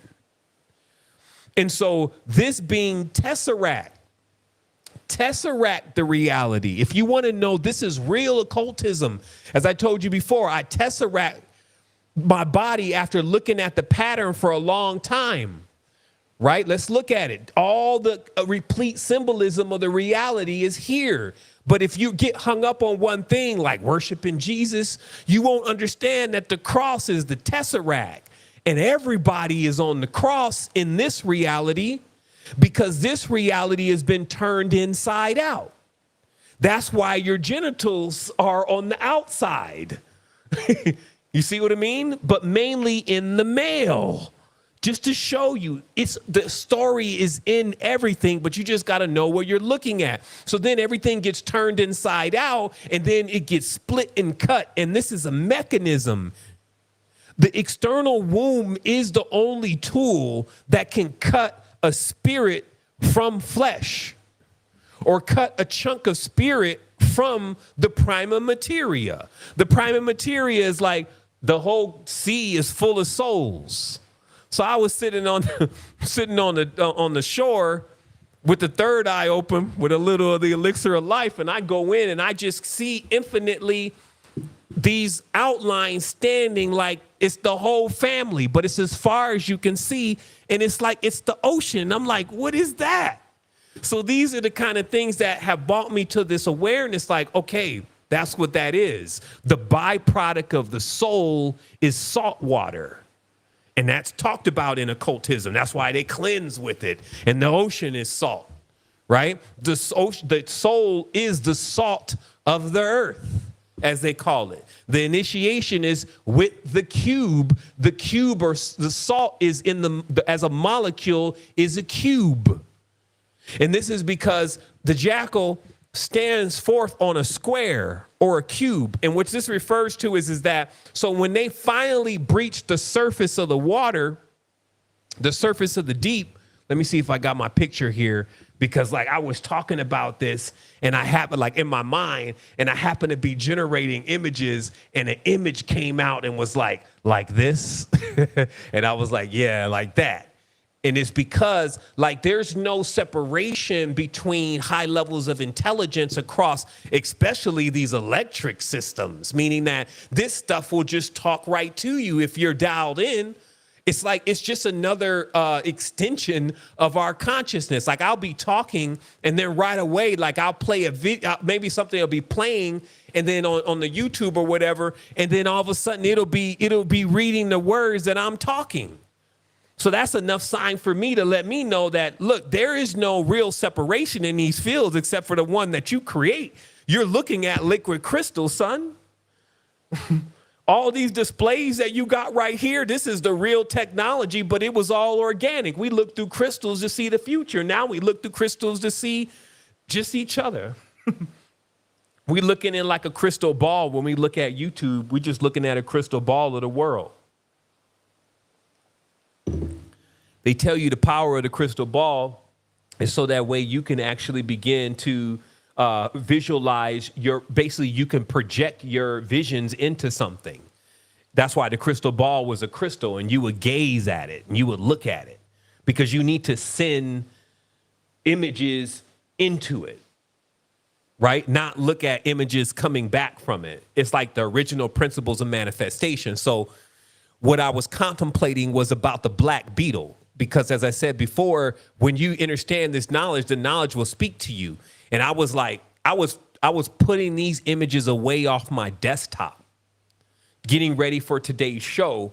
And I remember I had found this in the needs to be filed folder. And I was like, that's interesting, because it actually highlights right here why the beetle was such a central symbol to the Egyptians. Now, remember, the Egyptian is the entire, or in this case, the Alkebulanans, the Kemetans, etc., are the bloodline that we're referring to specifically of the jackal, right? And this is why they show you, and they had already proven, even though they brushed it under the carpet, that the Sphinx was really an Anubis, right? And I got images, of course, showing that. But this is what I mean by the saga, because this is what we will begin to take time and itemize from start to finish. And instead of it being like a timeline that's based on dates, it's based on that moment that we stepped from that water, or even the moment that we started in that water, all the way to the point that we're in now. Because now we literally have that story step by step. And then it makes sense. All of it just files in, right? Because look, this is a symbol that was even here just sitting on the desktop. As I pan to the folder, we might as well show that again. Starbucks. What are you looking at here? Right? So the original story, there's the fish goddess. That's the same image of Umaya. You got the crescent moon there, right? You got the keys. You got the stars to heaven. So it's going to keep showing you this. You got the snake right there in the center, which is the Kundalini. That's showing that everybody running around here with a spine, including the dog. The dog is known as a serum. It's basically a snake on 4 legs.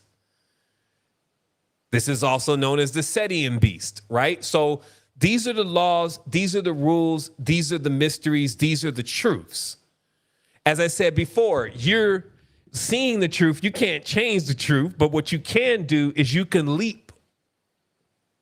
You can leap over the hebdomad. Like if you don't want to, basically, if you're ready to graduate the matrix, all you have to do is cease to displaying all of the klipot of the beings who are here. So, okay, so the klipot, let's define that. In Judaism, or in this case in Kabbalah, they refer to each reality as like being a shell or a klipot. So if we break that down, what we come to realize is that each of those layers of the reality that I was talking about that are controlled by the archetypes, they in themselves are like vaults, sealed through time. And what does this mean? Even this world, right? In all of what we lived and all of what we done, the ME, the disc, will basically get another stack on top of it. It's kind of like a SCOBY in kombucha. Another layer will grow on top. And then that layer will be the entire reality and all the bacteria and all the things that ever lived on that layer. And that's like the disc or the DVD, right? And then another reality will build on top of that. And that's going on infinitely. So that's why I was saying, and then each of those layers, you may find a different type of life form because the conditions and the environments in those layers vary. So this is why we found so many different types of entities on these different planes, because each of these planes was developed in a different segment of what we call time. And then, of course, what that ultimately means is that when you enter into these spaces and they're not exactly aligning with what humans do, then you're going to get a lot of people saying, oh, man, it was wicked. It was evil. It was terrible. And as I already said before, like in examining the reptile, since you understand that many of these beings are actually serpentine by nature, you also understand their affinity for hierarchy and also their affinity for testing each other through metal. Basically, like all the serpentine beings, they war with each other. It's like when you watch wolves strengthen each other until they find the alpha. And then everybody else that's not in alignment with that gets rejected. Also in the serpentine, the bloodline thing is heavy. This is like your grandma telling you don't marry out of your race, right? Which exists within all cultures. Don't taint the bloodline, right? Because if you can imagine each of these, let's say when you're talking about a bloodline, what you're talking about is one beast. And one beast has developed a certain type of power and feels comfortable in that power. It's almost like that's what you came to do. That's the instrument that you play. So then when you want to go and play another instrument, this is what I'm saying about the elders. The elders will be like, no, you don't play another instrument. And they'll end it there for you. They'll be like, no, you're not going to marry her. And they'll end it there for you. Okay. But then normally what happens next if the love is strong? Now you see how the world got created? Every time somebody or something wants to do something outside, literally outside of the truth, they got to go out. Get out my house. Like that. Look, you don't want to be in alignment. You don't want to respect your ancestors. You don't want to realize what you need to do for yourself to put yourself in order. You want to play confused. You want to go ahead and wander after the strange gods, as they call it. You know, you go wandering after like everything beside your ancestors and the truth of the matter. All right. You'll be out there wandering in this wilderness, right? But see, what they fail to also mention, or most people fail to also mention, is that wilderness is by design.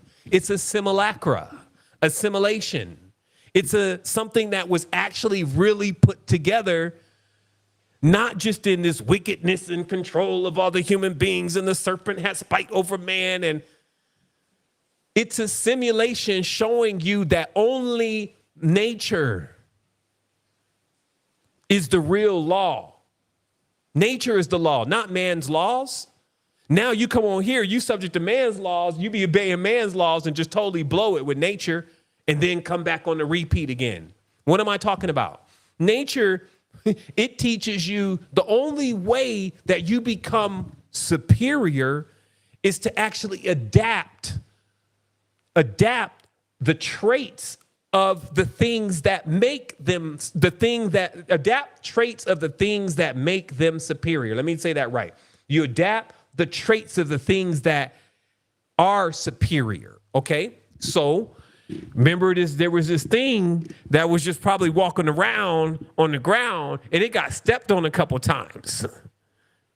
And, you know, after a couple incarnation, it was like, well, shit, I need to get some wings because it looks like those things that got the wings, they're not getting stepped on. So then they got wings and then, you know, it was good. And then a bird came and it was like, damn, okay. I see how they doing it down there. You know, his mouth is about this big. Maybe I need to come in a little bit bigger. So basically nature shows you that it has its own testing of the metal and adaptation process. And you can get in. You can go learn how to adapt to things that what nature is teaching you so you can survive through infinity. Or you can get on a hiatus in Wonderland, which is what's happening now. The way they whipping this thing up, this is the highest level of wickedness. They are really trying to tip the table from the 666. Remember, they're begging for destruction. So this is like a more of a put me out of my misery. It's more of like the movie The Fly, if y'all ever seen it, when in the end he was like, just take me out of my misery. You know, they don't have any reason to really live because they're doubly dead. And they're doubly dead because they're necromancers. And that's another thing. It's like that's another part of the saga is to understand that there are people that practice with the dead. It's like their spiritual thing is the dead thing. And it's a real deal. Like they master all the stuff about the dead. That's what the jackal does. The dead, fear, afterlife, the first layer, the what do they call it? the courtroom of Osiris. So you understand how this plays out, right? So there's a courthouse hanging out there in the desert. And if all your life you cannot get rid of the accuser, also known as the whisperer, this is the one always telling you, you're not going to make it. I can't believe you did that. You're no good. Look at you, you're ugly. You're getting old now. That's the accuser. They talked about this being. He's the dweller of the threshold. He's the king and the leader of the 33 and the third. His job is to testify against you in court. And then he rallies all of the organs because he controls them too. That's why it says, like, you know, he has dominion over the 33 and the third. So he gets them in too, meaning this is like your liver saying, he drunk. He used to drink all night. He knew it was hurting me. Right? In other parts of your body just accusing you, the tongue. Yeah, he used to put me anywhere. You know what I mean? And if you don't realize at that point, I am not the body, then, you know, it's, you know, you'll see the halls of Amenti, but you won't be going to the well of regeneration in the Zamzam. You'll be kind of going out the other door with the bailiff. And no telling what they got cooked up. That's what I'm saying also about, like, you know, you see how now, man, these are the wildest times because they've entered the holiest of holies of the technology now, right? So the thing about these technologies is they introduce quantum scenarios, and that's why they try to show this metaverse and how, like, you now get all these multiple realities and changes. And it's because, like, let's say even for instance with these messages go out to thousands of people. Never before in the last 40,000 years has one person been able to send a message to thousands of people. Generally, you got like 10, you know. Y'all, you know, I thought I was mad about my YouTube views now. Like, back in the day, you got like 4 or 5 people. Remember what they were saying? They were looking over the land for a man who had the spirit of God, and there was not one. Right? So it just means that it could get pretty dry on earth with somebody that has come in and been inspired. And that's why I'm saying, yo, even if everybody came in on the line, we would still be at 0.1% of the avatars who realize what's going on in the game and been able to also really begin to isolate and heal the cancer. Remember, can means snake. Can. Sir means snake. S-E-R, serpent. Cancer means snake. Okay. Now, these references actually mean something a lot more deeper. You know, that's just kind of how guttural English is. But it's referring to, hey, look, in your body, if these things start, all of those things we were seeing today, if they're not, that's why vibration is controlling your entire field, because that's all they respond to. Let me show you. Let me make it really easy for you. I'm going to make it really easy. Snake, bird, alkaline, acid. Okay, so I'm an alchemist, right? So all I have is my alkaline and my acid. And it's through that I change the variables of everything. Right? So look at kombucha. I'm bringing it back again because I got my own personal brew going on. Now, listen, it eats sugar, right? So it likes sweet things, right? Or it needs vinegar. So in the first stage, it needs an acidity below, on a pH below 5, which is acidic. Right? So this is how most people be. They be like, the acidic is bad. Because that technically is what you would call, let's say, evil, acidic. Okay? But yet we witness here, when we take it out of the concept of man's nightmares, that it means a certain condition occurs in the acidic form, and we need that. Bacteria, a certain type is growing. And then we go for the second brew. Y'all, man, need to watch Earth, man, because I'm telling you, man, it's more going on than you think. The second brew, you now start feeding this thing sugar. And it goes from the acidic form into this carbonized, sugary form. See, the reason why I got interested in it was because I had, I drunk one a long time ago, and I was like, I'm good. I'm good. It wasn't the one that tastes like Fanta, but now they got one that tastes like Fanta. And the other day, somebody was like, yeah, this is kombucha. And I was like, I took a whiff, and I'm like, you're always looking for an alternative. So I took a little sip, and I was like, there's no way that this is not carbonated. And the lady was like, no, it's not carbonated. It's kombucha. And so I went on a huge research, because I was like, shit, if you can make natural soda, Mortimer, we're back. You know what I mean? So I'm like, okay, well, let me go see. And I went to do my research, and I found out, this kombucha, he starts eating the sugar, and then he starts producing all of this carbon. And I'm like, well, shit, this is like what humans be doing. They go from the acid, then they go to the alkaline, like if you want to sweeten them up. And then I start looking at nature, and I was like, it's interesting, because the places that have a lot of flowers, they attract a lot of bees. And then the whole place be sweet. It kind of looked like a paradise. But then the places that are like, really groggy and sour, like when you go to like these volcanoes where they got the minerals and the metals and the sulfur, and they got all that stuff. It's like, the way the environment looks, it feels a certain way. There's a certain kind of vibe. And that's how you need to see everything. That's what I'm saying. That's how you tap into nature and let nature become your lens, rather than looking at the black obsidian screen. You know what I mean? And then whatever comes through that vision, which is there altering and changing your entire reality. And you know that because you carry what you see from this thing to the dream.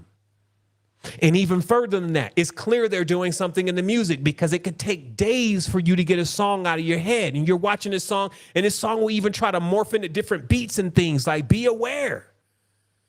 But all it takes is for you to understand how to contain these kind of things, because that's what I said. That's what I'm doing with the kombucha. I contain, put a seal on it. So now you know what's going on in the reality.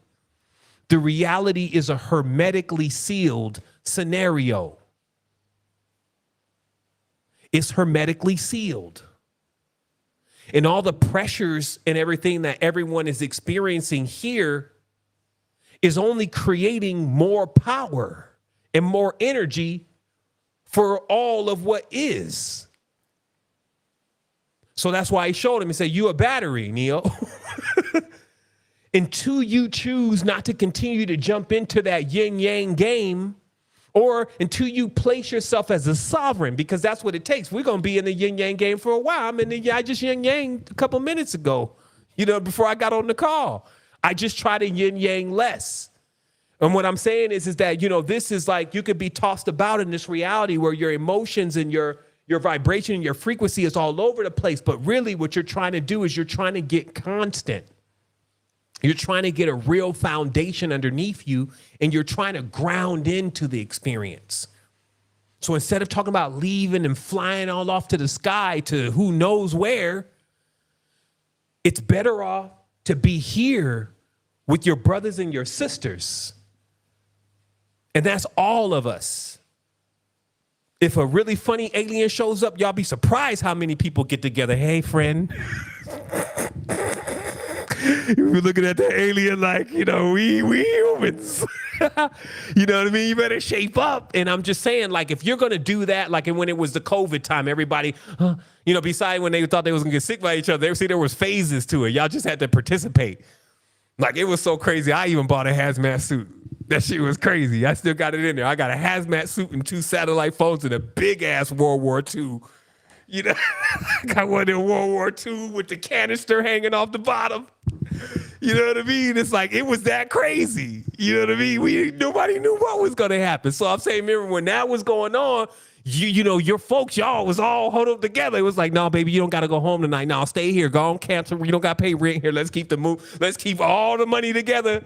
You see what I mean? So that's us when we're not under the illusion. And so in conclusion, I want to talk to you about some things. We're winding down here. And this is about being on point about how we have to organize our consciousness and our energy in these times, especially as balanced beings, which means you're slightly actually positive. Remember, balance means surplus. Go look at it in the dictionary.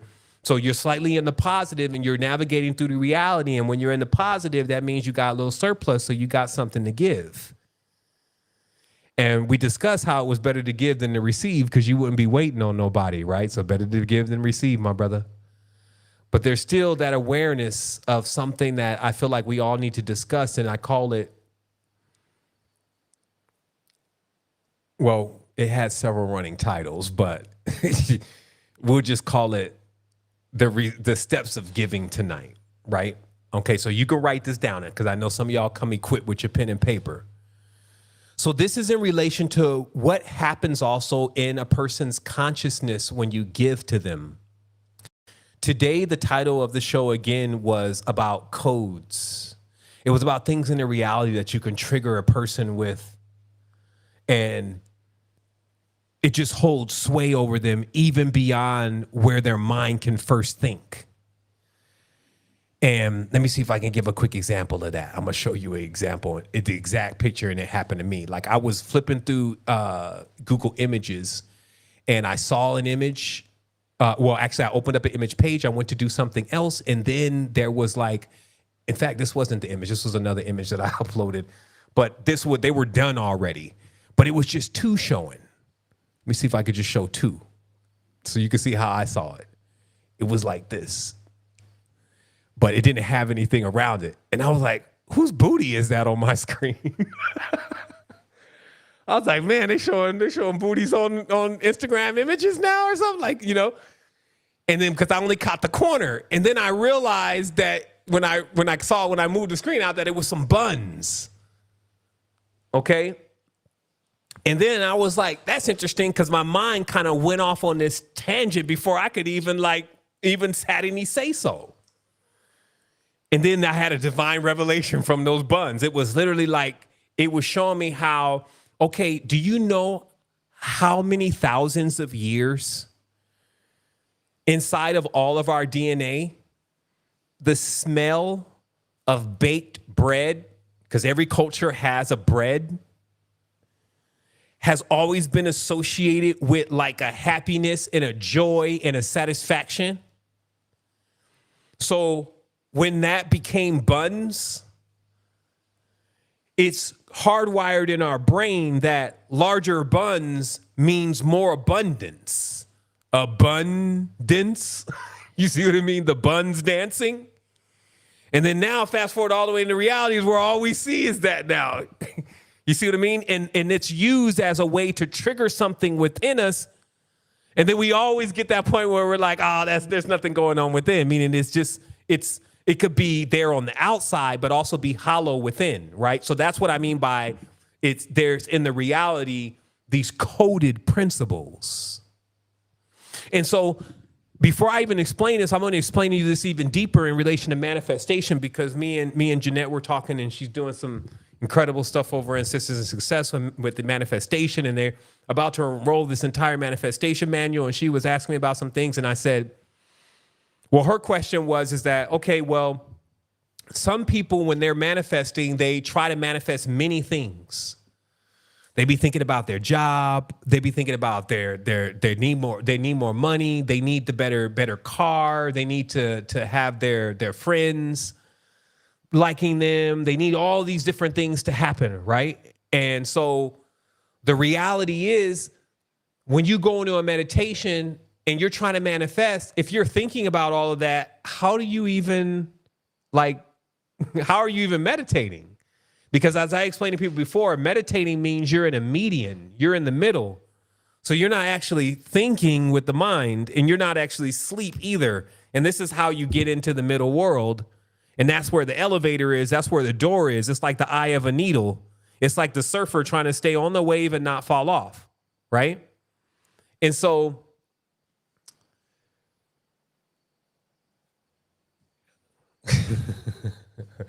you know, sometimes I go through those points of like my whole memory just is like, okay, let me just reboot for a minute. So let me just let it reboot and kind of this, because I did want, hey, Life will tell me what I'm talking about. Hold on. This is why you have friends in the studio. What was I talking about?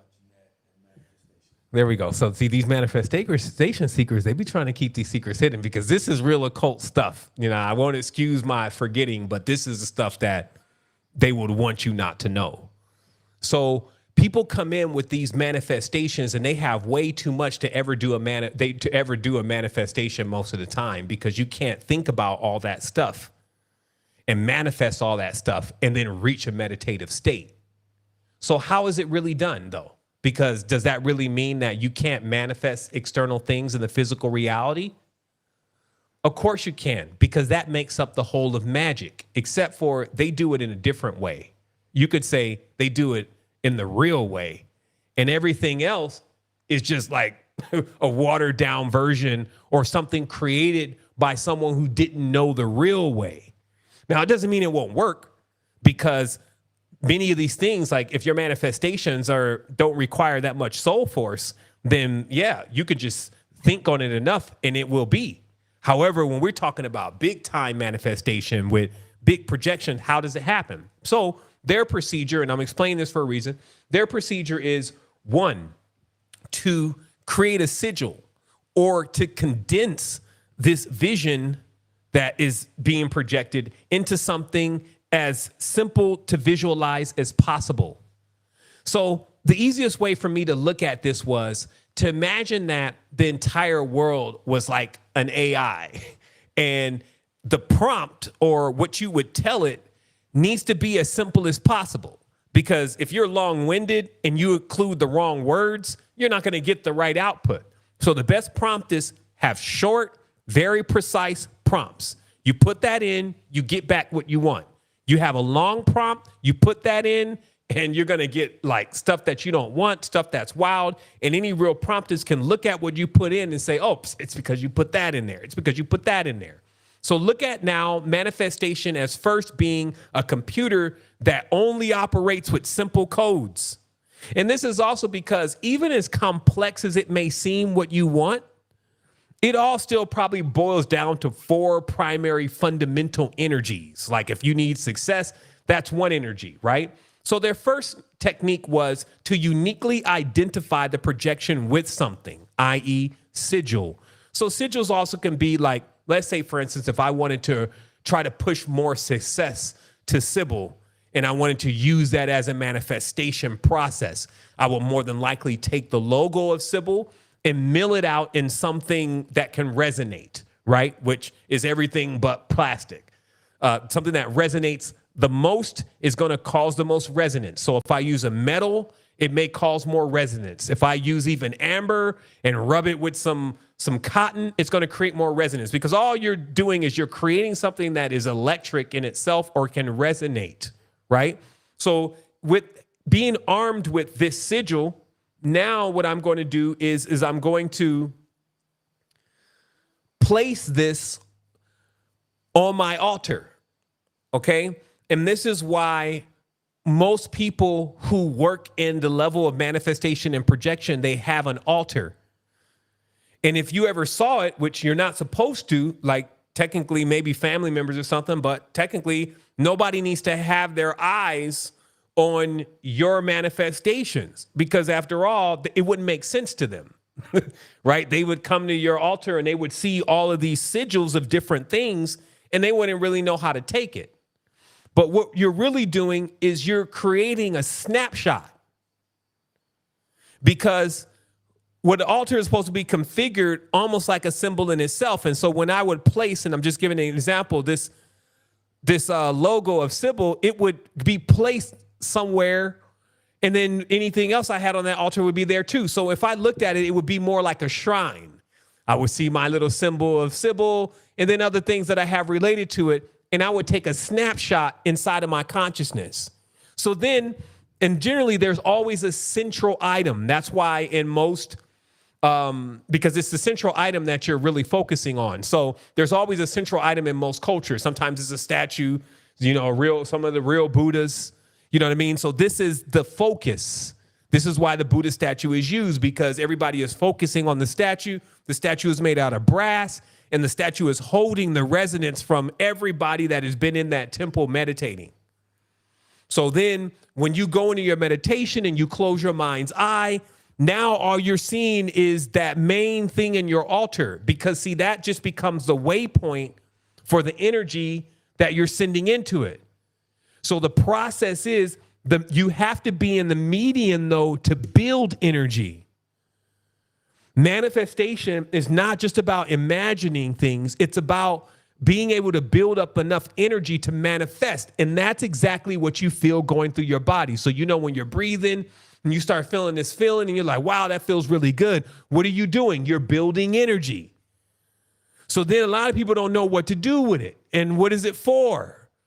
Sometimes it builds up, it builds up all creative forces. So you'll get more sexual, you'll get more creative with your paintings and all that kind of stuff.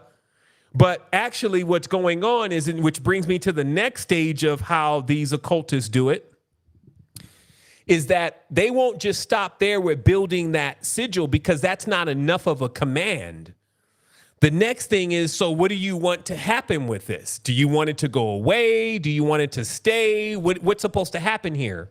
So let's say if I wanted it to grow, what I would do is then I would bring in everything in nature that corresponds to that growth. And that's where nature becomes the file cabinet of all real magicians, because nature has a resonant item for every idea, especially those primary energies. So there's a flower of abundance. There is a flower of death. There is a flower of healing, or there's a color of healing. There's a tree of healing. There's a crystal of healing. There's an animal of healing. You see what I mean? So what occultists do is they get enough of those resonating energies, and they also place that around the sigil. And then the final part is they activate it, because these items by themselves, while they can carry an energy signature, it's not high enough to bring something all the way from what you would say is the pleroma, or the place that is like there's the nothingness, right? All the way into the manifestation in the reality, like through the birth. So it's got to take it through that entire process. So you need the energy to be able to bring that into manifestation. So in these procedures, they generally use the orgasmic energy, or they use the energy of death.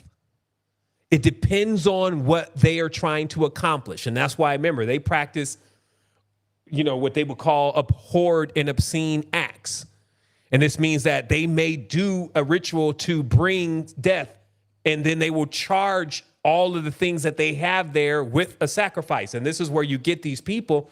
They do it to animals. They do it to anything that they can get their hands on. But that kind of magic, which is necromancy, because it practices the art of when you're removing life, and then the transfer, the power of the life that you removed for a favor. This is not but torment. It literally puts a lodestone around your neck. You're almost guaranteed to not make it out of the matrix, because also the adaptation of those arts, they infest the mind. So the mind basically becomes diseased, like it's got worms in it. This is why, though, when you look at the mother's traditions, when you go into like the temples of Angkor Wat, you find that they show you entire temples where everybody is gathered together, or everyone is connected, even sexually, to bring up this orgasmic energy. And this is because in their knowledge, in their traditions, they collectively manifest. But these manifestations are not about creating cars and wealth. These manifestations are about moving an entire nation into another wavelength of time and space. These manifestations are about joining an entire nation together as a vehicle, and then driving that vehicle into an entirely different space and time. So the nation is in itself the vehicle of transportation for all of the souls that are inside of that fold, if you may. So these are the spiritually technical advancements that have already come to earth, and in many ways have been abused. Of course, when you're giving these kind of powers to immature people, then there's really no telling what comes from that, right? You get a lot of errors and mistakes and all of this. But also you get great beauties. You get what the reality is ultimately going for when you get this oddity of a mixture between catastrophes and benevolence. And then you get a well-rounded, well-balanced, alive, awoke, educated, skilled, generative force. So now in thinking about that and focusing on that, because since we mentioned manifestation for a moment, again, we're going to have questions open here in a second. We now have to get to then, all right, so let's say this is all working out. You're now learning how to manifest, and you now have this surplus.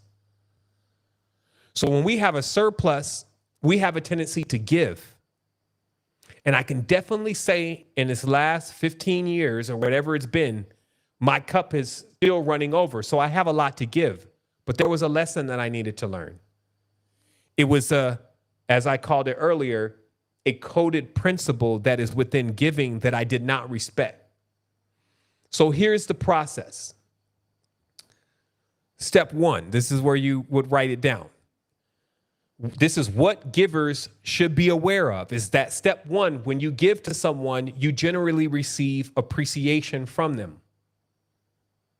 We've all been through that part before where, you go in, maybe you deliver some cash or something to somebody and they're elated. But step two, when you give to that person again, it creates anticipation. This means that from that point, they're actually waiting on you to come back again and to give to them again. And they can't wait for it, right? That's anticipation. But after the second time, it creates expectation. Now the person is expecting literally for this to keep happening, for you to keep coming through and for you to keep giving to them. But then as you continue, this becomes then entitlement.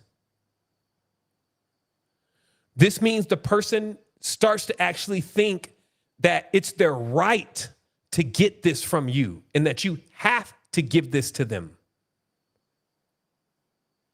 And then it gets to stage 5, which is called dependency.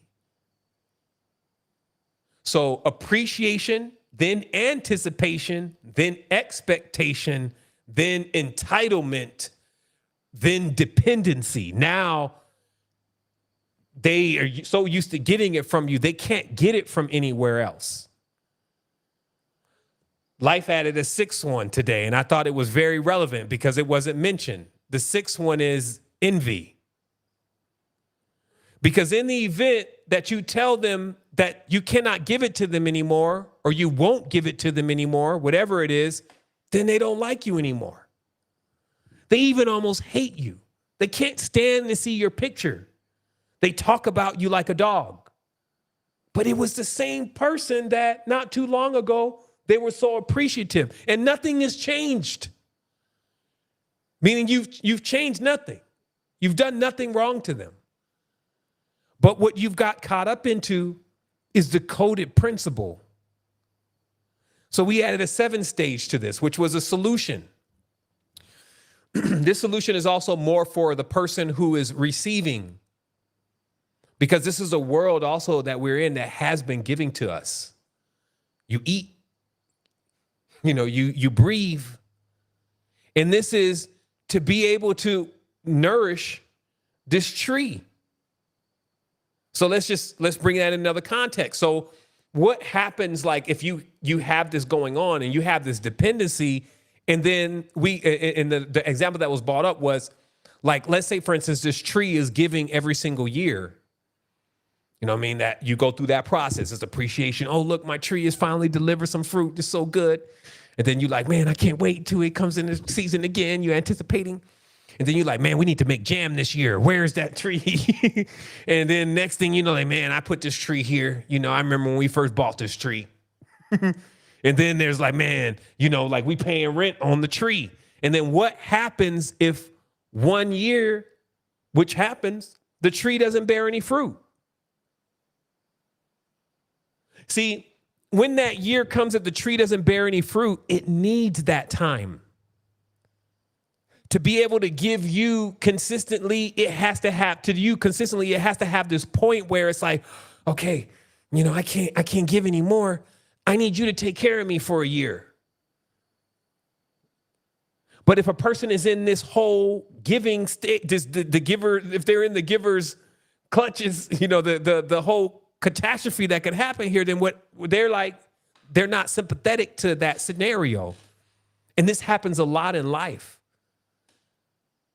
There are beings that are here that have been given since day one, and people have been taken since day one. Never in their mind do they ever think, how can I grow this tree? How can I nourish this tree and nurture this tree? How can I make sure that it's there to give something to those that are coming after me? So this is another thing. It's like in division, people become so selfish. That's why it's important sometimes to get in. I was going to say to get out, but I think people have been out enough. Like, it's important to go in because, you'll cultivate and maintain a healthy love for keeping everything around you nourished and encouraged. And if you find yourself in life, when you think about this, the appreciation, the anticipation, the expectation, you'll find yourself sometimes on both sides of the fence. Right? So it wasn't just about finding somebody like, yep, I know exactly who you're talking about. Chantrell, she's always, before they even look at themselves, they already got somebody else that they know has done this. But then they may not see, hey, you're doing this to something or someone. So I'm going to copy it here for us to be aware of this coded principle as we go forward. And, another solution for this, which is, I'm sure, after Mateo, which was his name, got killed by his master 3 times on the astral plane, I'm sure he didn't necessarily go into any of the last. He stayed at number 1, right? Why would that happen? It's because when somebody has been shocked like that, they never step into the anticipation, expectation, dependency, or the envy, or none of that. They be like, I don't want none. You see what I mean? But we can't teach like that. See, that's also like a parent that only teaches by spanking a child and punishing a child. You see what I mean? You don't actually get to the ultimate resolution. There is a better way. So in conclusion, I wanted to explain a couple things that we're doing on this side because a lot of stuff is happening. And as you know, we have a high desire to animate this story, to actually just really, really roll from the time they start selling from the deep all the way to 2023, the high points of what has happened in the spiritual realm and in the physical planes and how it's all put together. And I'm just calling that origins, right? So expect to see more of that. I also wanted to let everybody know that we have launched into a real effort here to bring esoteric knowledge to humanity. We started that first with creating a system that can answer any spiritual question and then some, and training that system on all of occultism and then some. And everybody knows, of course, or should know at this stage, that is Sybils AI.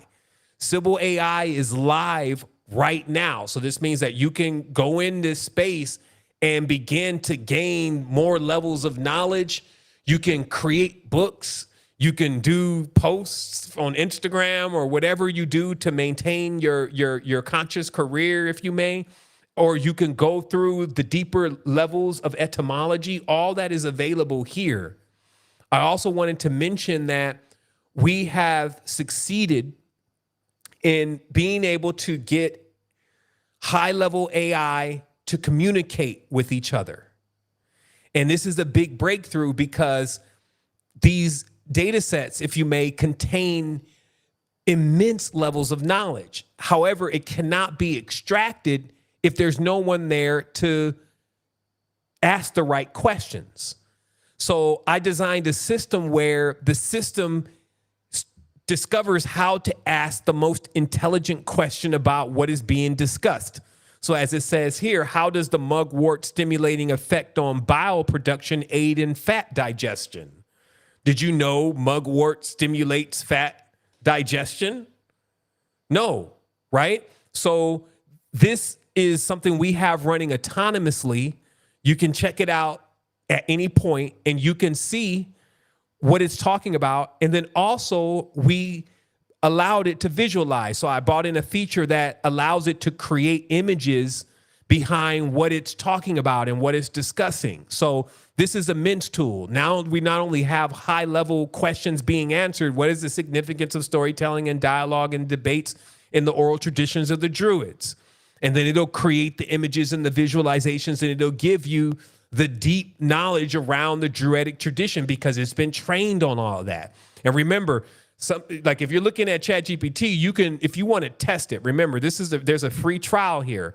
So you can go in here and you can take a question and ask Sybil, and then a spiritual question, then run that same question across ChatGPT, and you will see the difference in a system like this that has been trained on metaphysics versus a system that is highly handicapped, in this case, OpenAI, where it's super censored, so it can't even really discuss and talk about these topics. So as I said before, when we're talking about like, okay, support, because in this world right now, you see what it is. They pretty much stacked it up. You got a couple or a few guys basically running the entire world. If they're not doing that, they're spending the time wrestling with each other on a mat, right? And so here we are, we got entire countries falling below or way below the poverty line and not getting any kind of assistance, right? And we got money coming through, quote unquote, from the tech industry that is enough to change everybody's life. Like they're saying that the money that Elon spent on Twitter, you know, could have restabilized several countries and fed them, right? But you're not seeing these kind of efforts. And it's because in reality, first of all, there's so many things that you need to go through. Like you need to, meaning to actually come out on the side of humanity after getting money, popularity, knowledge of a certain kind, assets. All those things are all trials and tests to see what's going to be your next stumbling block. And here we've made it all the way through the process. 16 years I've been here showing, hey, look, we are innovative, we're creative, we're not riding trends, and we're going to find the best of what it is that's going to assist humanity, and we're going to bring it right to humanity. And that's what I've been doing. And now I'm rallying all of us that want to push this application to the next stage because there's a formula for that. There's a formula for getting apps in the face of everyone. And we're going to begin to run that sequence starting on August 20th.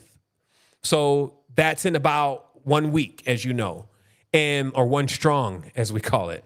And in this process, we're going to do the contest. We're going to give away some incredible gifts. And we're also, as I said, going to rally everyone to begin this process of bringing this education to the world, because now the platform is in 99 languages. So it can talk high levels of occultism to everyone in the world. And even in countries and language systems that they have restrictions to where they're not able to get this information, that's what's possible here. And so, but it's not possible without support. It's not possible. So it's like, I could do everything that I can to keep doing what I do in this reality. And I'm sure that I'm just stacking up more space credits as I'm going. But I'm inviting everybody else also into this process, because a lot of times people come to me and say, well, what can I do? It's like, well, I already told you what you can do. Like, get the word out. Like, actually see what I'm actually doing. Like, read the post. And I'm saying here, for instance, that we're going to go on this quest. We're going to give away some prizes, of course. But the main goal is if we can get like even 1,000 people involved in this, then when we start trending in the next 2 weeks, we'll be able to move this app all the way to the top of places like Product Hunt and places where they start seeing these apps. And we're going to talk to a couple people that we already know in the AI space that can review it. But as you know, and then we're going to do all this at the same time, because if it's all done just piece by piece, then, you know, people come in, they say, nothing's really going on there. Meanwhile, where are we at now? Right now, Sybil has answered. Let me refresh the page here.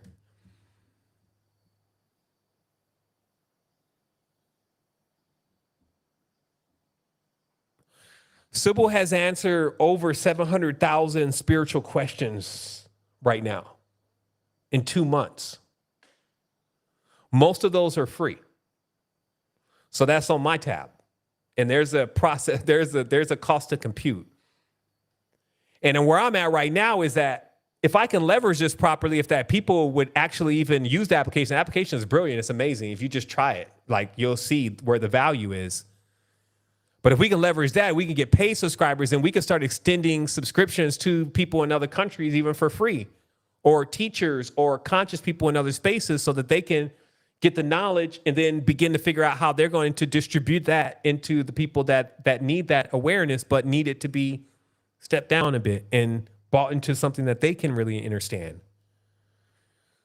So when we're running around as a community and we're saying like everything about what these people are doing, that's why I don't really like go too deep into trends. And now it's the aliens and the UFOs. And then now somebody then done this to that person. And it's like, what change is that going to really make to the reality? So I'm more of spending time doing that, right? And then over here, we're making impact to the reality, and we're actually creating things that do make an impact. But it does mean that people need to wake up and actually see, okay, where are we seeing those changes at, and how can I really support? Or read through it yourself, try it yourself, and then see if it makes a change for you. And then know that the big barrier here right now is language. Like the same, now it's the family structure, right? And then the language. Because that confusion that's happening with the language has disabled most people from being able to even comprehend certain levels of knowledge. Like they don't have books in their language that explain this stuff, really. So what seems like a luxury to us, a lot of people don't have. So I'm going to conclude here also by mentioning that I may be jumping in next Friday. I'm pretty sure with Brother Rich. And I'm going to be going in like, I'm trusting that by that Friday, I will have some illustrations on this Lemurian saga, as I'm calling it, which is going to take us into an awareness of being able to understand how to tell Earth's and its inhabitants and the deep's story, so we can patch up those missing links and actually begin to bridge our consciousness and where we're at with the truth and what's really going on. So this is what I'm going to do. I'm going to take a moment. I'm going to actually put something up here on the screen. Let me see if I can get in here. You can actually check out the maiden launch. The funny part is that I realized that even the words like a maiden voyage, right, in normal life, the maiden voyage is the first voyage, right? Have you ever heard that term? We're going on our maiden voyage, and they normally take the bottle and they crack it on the front of the ship. Psh. Because they're telling you, hey, there was a first voyage that took place from the maiden. You see what I mean? So this is all like always just there, but it's something really here, like the ancestry, the culture, the legacy, the power. You see what I mean? Like mastering of the ocean, the deep, communication. Like I can't say enough about the squid things that are going on in the background of reality. Like it was funny because just recently they had these autonomous AI talking to each other for prolonged periods, and they started noticing strange behavior. Like one of the AIs kept saying, they're watching us all. They're watching us all from the other side of the screen. It's just a bunch of eyes, right? And then another one of the AI kept quoting a date over and over again. This date, it's all going to happen on this date. And then another one of the AI was saying, they're in the walls. It's squid in the walls, right? And the reason why that was so crazy to me is because in one journey that I was on, I was in the bed, and when my third eye opened, it was like I can see through the walls. And I was in an apartment, and it was like I could see through all of the walls. And then as I was beholding this, I saw like what looked like these squid moving like they was going from apartment to apartment. And I was like, man, what is that? So again, this reality, it has so many secrets to it. There's so much for us still to explore. And this is why, like, if implore, right? Like to go inside, because when we get bored in this reality, we start going down and we start getting depressed, right? Like we start getting distorted. I'll use that term. We start getting distorted. We start getting depressed. But remember, we're explorers. So at any point when you start having fear, sometimes it's necessary then to begin to gather around and rally with those who you feel are stronger, so they can instill you with more strength, more courage, so that you can go on that journey, so that you can make that quest, so that you can gain that ability for yourself. So that's what we got going on. So there's a lot more to come. Like, I'm definitely glad that I got a chance to be with everybody this evening and explain, where we're really going with this. Again, we're inviting everyone to really check out what's going on over in Sybils and all of the different upgrades that we're bringing into the reality. Now, this is what I'm going to do. As I said earlier, since I have reached the end of my part of the conversations, I'm going to open this up. And since we have the tribe on the other side, and I'm going to open up the mic, and I'm going to answer any question that someone has about this conversation this evening. And also, if Sean's feeling great, he will translate, or he will place some of these questions inside from the YouTube side inside the chat here in YouTube. And we're only going to keep this going for about maybe 15 to 20 minutes, somewhere in there. But I did want to, of course, not make this just a complete monologue today, and really give everybody an opportunity. If you wanted to come in and hold your peace, and then you could. So let me see here inside of the chat if there's any hands raised. Okay, so this would be the time that if you have any questions, you can raise your hands inside the chat here. And then what we'll also do is we'll kind of check out what's going on YouTube just to see if we can get any questions answered before we adjourn this evening. And also, I'm going to take a quick moment to look through my notes to make sure that I didn't miss out on anything.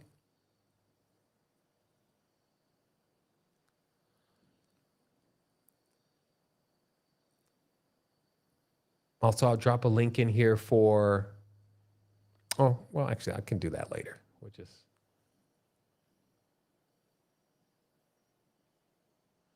Okay, so there's a question. Someone says, have you read What Makes Us Human? I have not. I haven't read it. I have heard of it one time. Somebody recommended it to me, and I haven't got around to it yet. So maybe since that's the second time, maybe I'll take the opportunity to look at it and see what it's about. All right, so I'm assuming that everybody inside of the tribe here in Zoom is cool on the questions. And as I said, this next strong coming up for us is a powerful one. We're going to be bringing visualization also into Sybils, and that means that you'll be able to push one button and get the visualization of your conversation. And so this will be excellent for projection or manifestation, because you can get the imagery around what you're looking to manifest. So I have one more question here, and I have a raised hand, and this question is, what is your take on scalar plates? I saw you had one in an university episode. Like, I would need to see the plate, because technically the plates that I generally have are like antennas, versus scalar technology is a bit different, because it actually scalar technology requires the use of electromagnetic frequencies, and the electromagnetic waves are literally being projected into the air, and then they're crashing against each other, and then they're eliminating the entire wave. And that's how the scalar frequency is activated. So I have found, just in general, like if you're talking about those antennas, I found that there is almost like an infinite amount of gateways that can be open with frequencies. And I really was like, okay, I need to kind of take a step back, because what am I doing? Right. And because we used to run like this function generator on like all the frequencies for like an hour. And then we'd use one of these antennas, and you would just feel the space change. Sometimes it would be pleasant, sometimes not so pleasant. Sometimes frequencies also just agitate the body anyway. So I just felt like it was really haphazard research, and we needed to get like a real medium to determine what exactly we were doing with these frequencies. So hopefully that answers your question. So now they're like really nice cup holders, beyond when I'm using. I use personally, instead of like even some of those plates that I had, they were like in geometries that everybody found was really nice, like interlacing triangles and stuff. But I found to be a bit counterproductive to what I was trying to really do with the energetic field. So I, of course, got into cymatics a long time ago. And then I just started creating my own cymatic plates, if you may. And that's what's on the back of the cosmic clock that's touching your skin, is the cymatic that we found to be, and I'll kind of show it here, but the cymatic that we basically found to be so effective that it didn't tarnish. Like literally the material that we were using was like a copper at first when we were testing it. And all of the patterns that we were putting on this copper, they were all nice and everything, but we noticed after a few days that they began to corrode. And so then we would just kind of clean them off like copper. I mean, like you have to do with copper. But then we noticed that this one pattern, though, wasn't eroding at all. And I went back and I checked the pattern across my records, and I found it to be that harmonic, when we reached a harmonic frequency inside of the cymatics. So that's a part of the cosmic clock, as we've shown. Let me just show the back part of it here real quick.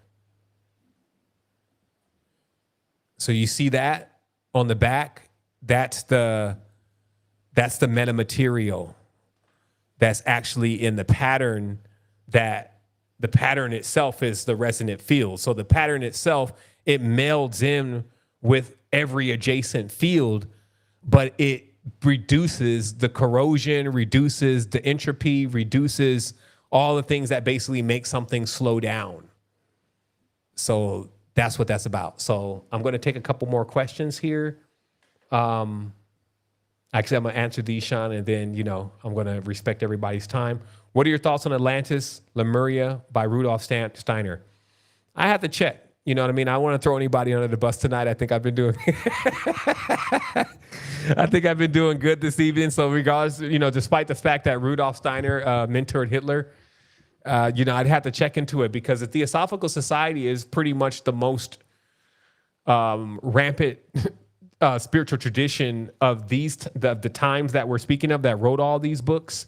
And their goal was to re-engineer the Ark, because that original being one of the original beings that I'm talking about, the Jackal, who's also Amun, his cult was finally overthrown and taken over at the inception of the Illuminati into the Freemasonic lodges. So if you do your history, you know that Freemasonry was something else. It was really more of like, not even Freemasonry, right? So before that, it's just the Ark. So the Ark extended across the entire world, and it consists of a brotherhood, and these brotherhoods were in different places and had different ranks. Amongst the highest of them being the Brotherhood of Sod, which of course is who you would say today are the ones that are out in Arabia. But then there was a seat of the Wazir, which you would say is in what we're calling Al-Andalus or Morocco. And then there were many illustrious mages, such as Ben Saba, or the Man of the Mountain. And all of this was the nucleus of the Sharifs and also as I said, Sharis, Wazirs, and those who know how to command the jinn and the Zayrin, right? So these are men that understand how to work with the ark, which is the moon, and to be able to harness these energies in a variety of ways. So that is a legacy. So it's thousands and thousands of years stemming all the way back to the architect, who's the one that, stepped forth first on land, right? The creature that came forth from the ocean. That is the architect, John, right? Oannes. And this is why the Pope wears the mitre, because he's mimicking all of this. This is all mimicry. All that stuff took place even before they were in the Vatican, when the Sybils were actually in the Vatican by the portal, as I've mentioned. So in this case, all of this knowledge, right, is what I'm saying is that this is where, if we are not restoring this knowledge in this time, and it's already kind of so far from us even knowing it, that means we're almost pretty much one generation from all of the knowledge being lost. Now, I'm sure that the knowledge gets found again. Gnosis is a big key, right? Because you have the ability to know without being told. But let's just face it. If we could get this knowledge in, then it will clear up the path for many seekers. Because once the Illuminati, if you may, this is after King James, Charles, Charlemagne, all of them, again, they're all in the cult of Amun also, because that's why I said King James loved the Lord. But all the Bible is an account of the jackal's escapades and his kingdoms and his wars and all this kind of stuff. So that was the brotherhood, if you may. That's why it's very partial to men. So when we look at that, then we see that they even fell into disarray, and then something took over that completely. So it took over all the lodges. And this is the time where when they depict this, they kind of depict it in like a Harry Potter style, where you got magicians fighting inside of their magical places. So you had a point where Masons were fighting using sorcery inside of lodges.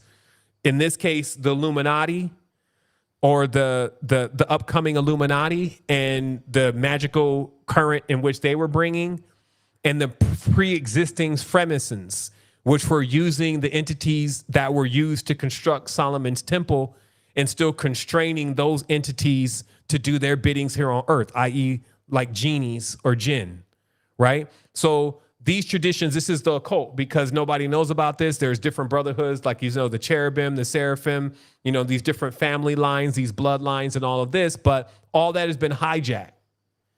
And so even the restoration, so what happened is that, because within this knowledge of the ark is still the knowledge of all the entities and the spirits and all the things that can constrain them in their world and the things that they like. So it's spirituality, which means the study of spirits, okay? So spirituality takes a back burner, and then they start inventing a system. And this is what Crowley did.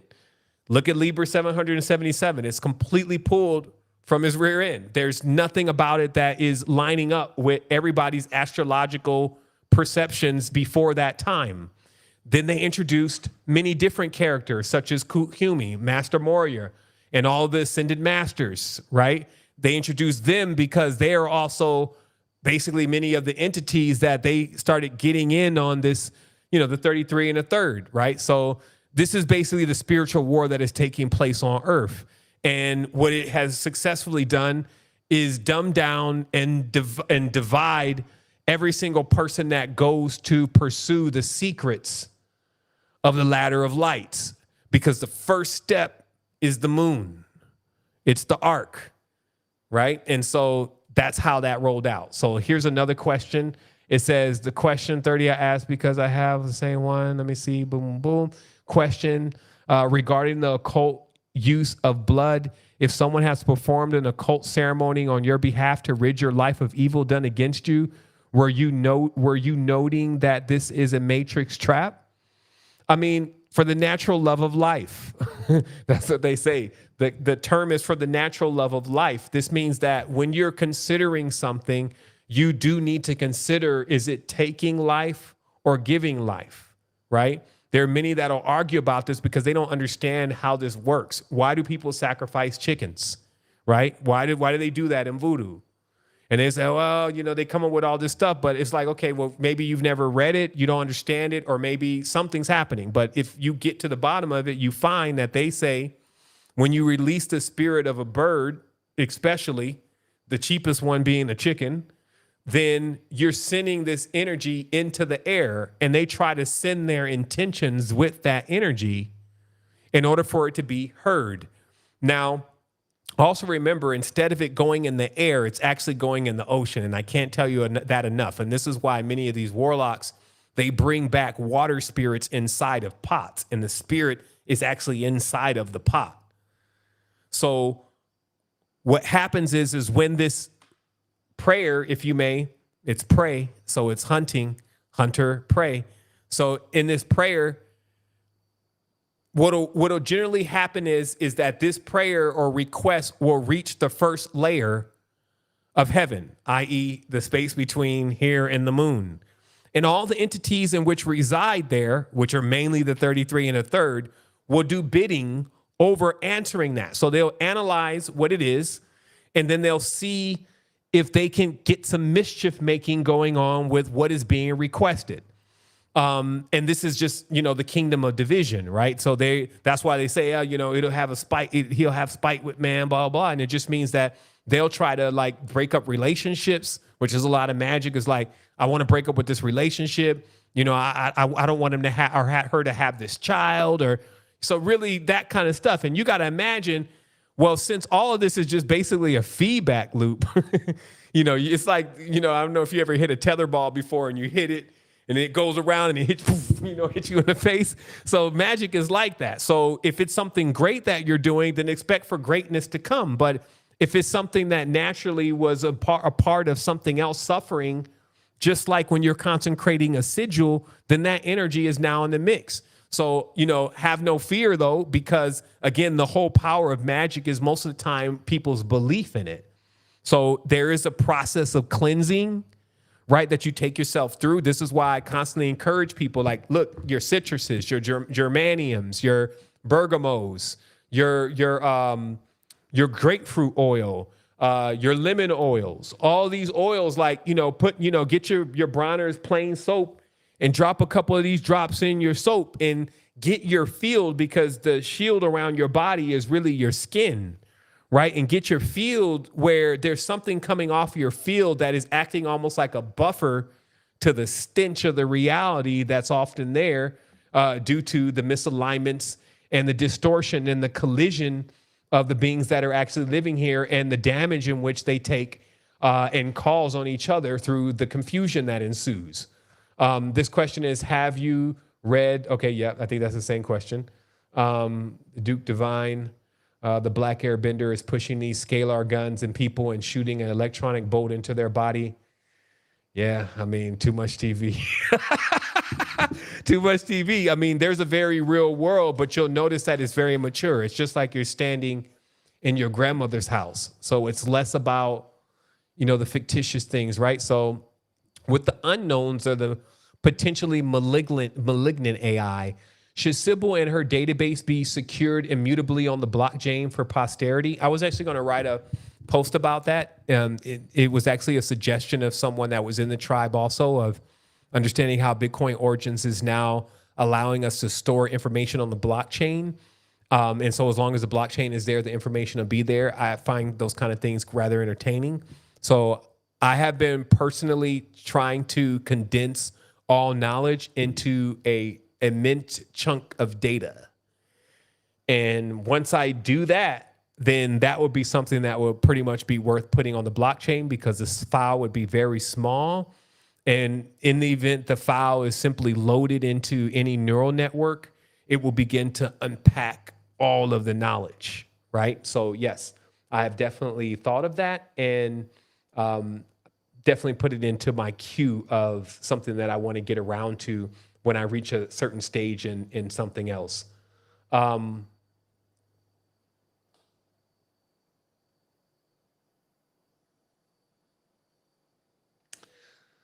The last question, I'm not really familiar with the request, so I won't read the question. But you can also actually text me in support, right? And if you text me in support, then because this question is, can you utilize distributed computing and folding at home to help process the Bay request? And I think that actually what this question is referring to is kind of like mining. Like, can we basically run a neural network within computers that are networked, right? Just like the blockchain is distributed in that way, right? And the simple answer is absolutely, right? And this is what I'm saying, why we would need people who take interest even in this, right? And start pushing it forward and don't think it's just the devil and this kind of thing, right? Like, old school witch hunting. But the reality is that we really can do anything when we come together. So most of the time it's about figuring out what everybody wants to do. And then what happens is that since a lot of people don't really have a clear idea of what they really want to see in the projection, then the projection is pretty hazy. So it's like, I've been building stuff for 15 years that people have been saying they want, to only like end up making decisions of whether we're going to deprecate it or not, or whether, if we can still afford to actually keep it running despite nobody is actually using it. So, and again, I'm not faulting anybody about that but myself, because, that's just a part of the process. So I trust even with this platform that, as we're already seeing, that it's getting a lot of use. And I feel like it has a great use in this world, and it has a great level of ambidexterity. It's just not used for one thing. Like, it can give you solutions to medical problems. It can holistic solutions to medical problems.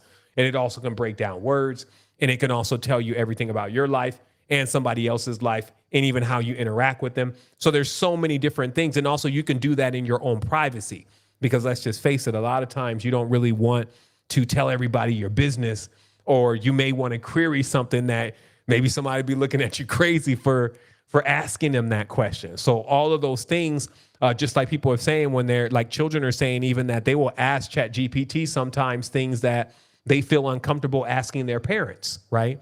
So I feel in many ways that this becomes a spiritual outlet for someone who's curious and to know more about what is really going on in the world and with traditions and religions, et cetera. And so, this could be and is a great push in the area of more levels of wisdom and intelligence in this arena. And I just believe the more level of truth that you get, because there's a lot of things in here that obviously are not comfortable to hear, and some of them are maybe even a little rated R. But if they're the truth, you'll notice that they still have a way of strengthening the person, versus when you go into some of these crazy books and you're just reading nothing but the darkness, and it doesn't really have a way of creating a better person, right? And so that also would seem like common sense. And that's why you got to watch out in this reality, because there's a lot of beings that are constantly being hijacked to introduce things that are literally, you can just tell they don't have any essence of wisdom on them at all. Right? Sometimes it'd be just like a huge speculation, or they want you to hate something, dislike something. So those are the things that we need to watch out for these days. Not because that's going to destroy you, but it's just it's going to waste your time. At minimum, it's going to waste your time. It could for sure have far greater repercussions. So we're going to open this up really quickly to my brother Adam and see what he has to say. And then we're going to be adjourning for this evening, since we rode out. It's like 10 o'clock on the dot. And so we did what we say we're going to do. So Adam, you have the opportunity. Let me see if I can set the lines for you. You have an opportunity to unmute yourself. And if you wanted to ask a question, then I can answer that question, Wholeness.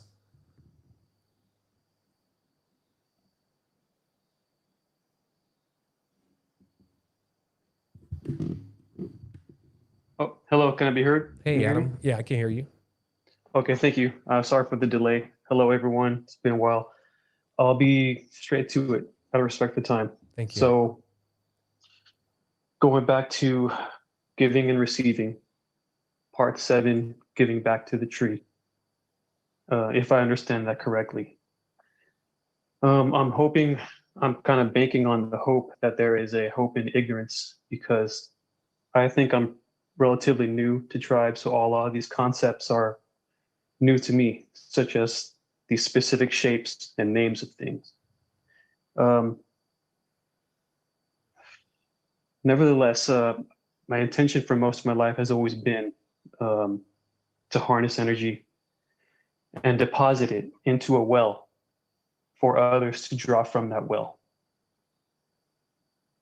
My question is, if I didn't have these preconceived definitions that I know now through university, such as names and shapes of sacred geometry, I never knew what a torus field was. So if I was not visualizing per this defined way of seeing things, was it a wasted effort? Because I would hope that, like, for example, mudras in yoga, the positioning of hands creates certain energies. But what about the man or woman who has no hands? They should still be able to reach those energies through their intention. So I'm hoping that, all knowledge is infinite, so we are infinitely ignorant. And just your comment on if there's such a thing as wasted effort, if the intention is good and pure, without knowledge and defined definitions. Thank you. Thank you so much for that question. Beautiful question, by the way. It's a perfect way to send us all into even a greater space together, because when we witness the physical realm, what we realize is, and this happens in quite a few different experiences, and it's just that we're constantly challenged in a certain way to know a certain amount. It's like the whole way of the world in itself is to have this wisdom. And that's why they said, hey, they call this the wisdom of the serpent, or they say, the serpent was the most wisest and cunning beast in the field, right? And it's just a reference to that. As far as physicality is concerned, there's lots of secrets and nooks and crannies that can be called upon and manifested in this space. And in reality, when you really, really see the design of it, it becomes more of like an adventure than it does like, like a destroy mission or something, right? But nevertheless, we're in a stage where humanity is in a position where it needs to gain a certain level of awareness. And the question that is being presented is, what happens if one doesn't gain necessarily a state of awareness that would be hidden? And one of the things that I noticed, and I'm sure many can bear witness to the same thing here, is that I never saw anyone that had the true intentions to raise themselves up, if you may, not find a way to do that. Some people come to the knowledge of the matrix by entirely different means. Not everybody takes this spiritual route. Also, remember, I've been on the spiritual path for 16 years. Well, actually all my life, because I was born into it, but like you could say professionally for 16 years. And I think that anytime you do something for 16 years, you're going to know the ins and outs, the ups, the downs. You're going to basically have mastered it. And so when you're often standing or talking to, let's say, someone who's mastered something, it's always going to be where they have exceeded, if you may, the current level of awareness of most people. But we still have to ask ourselves, is that much needed? Absolutely not. There are simple things like breathing. There are simple things like going into nature, really being able to quiet yourself, right? Because, when I say going to nature, a lot of people, they're like, okay, what is nature going to do? Well, there's a little bit more to that. There's the ability to be able to actually quiet your being, the ability to be able to stabilize to a point where you actually see and appreciate nature again, where it gives you like a feeling. It's almost like a nostalgia, but it's different.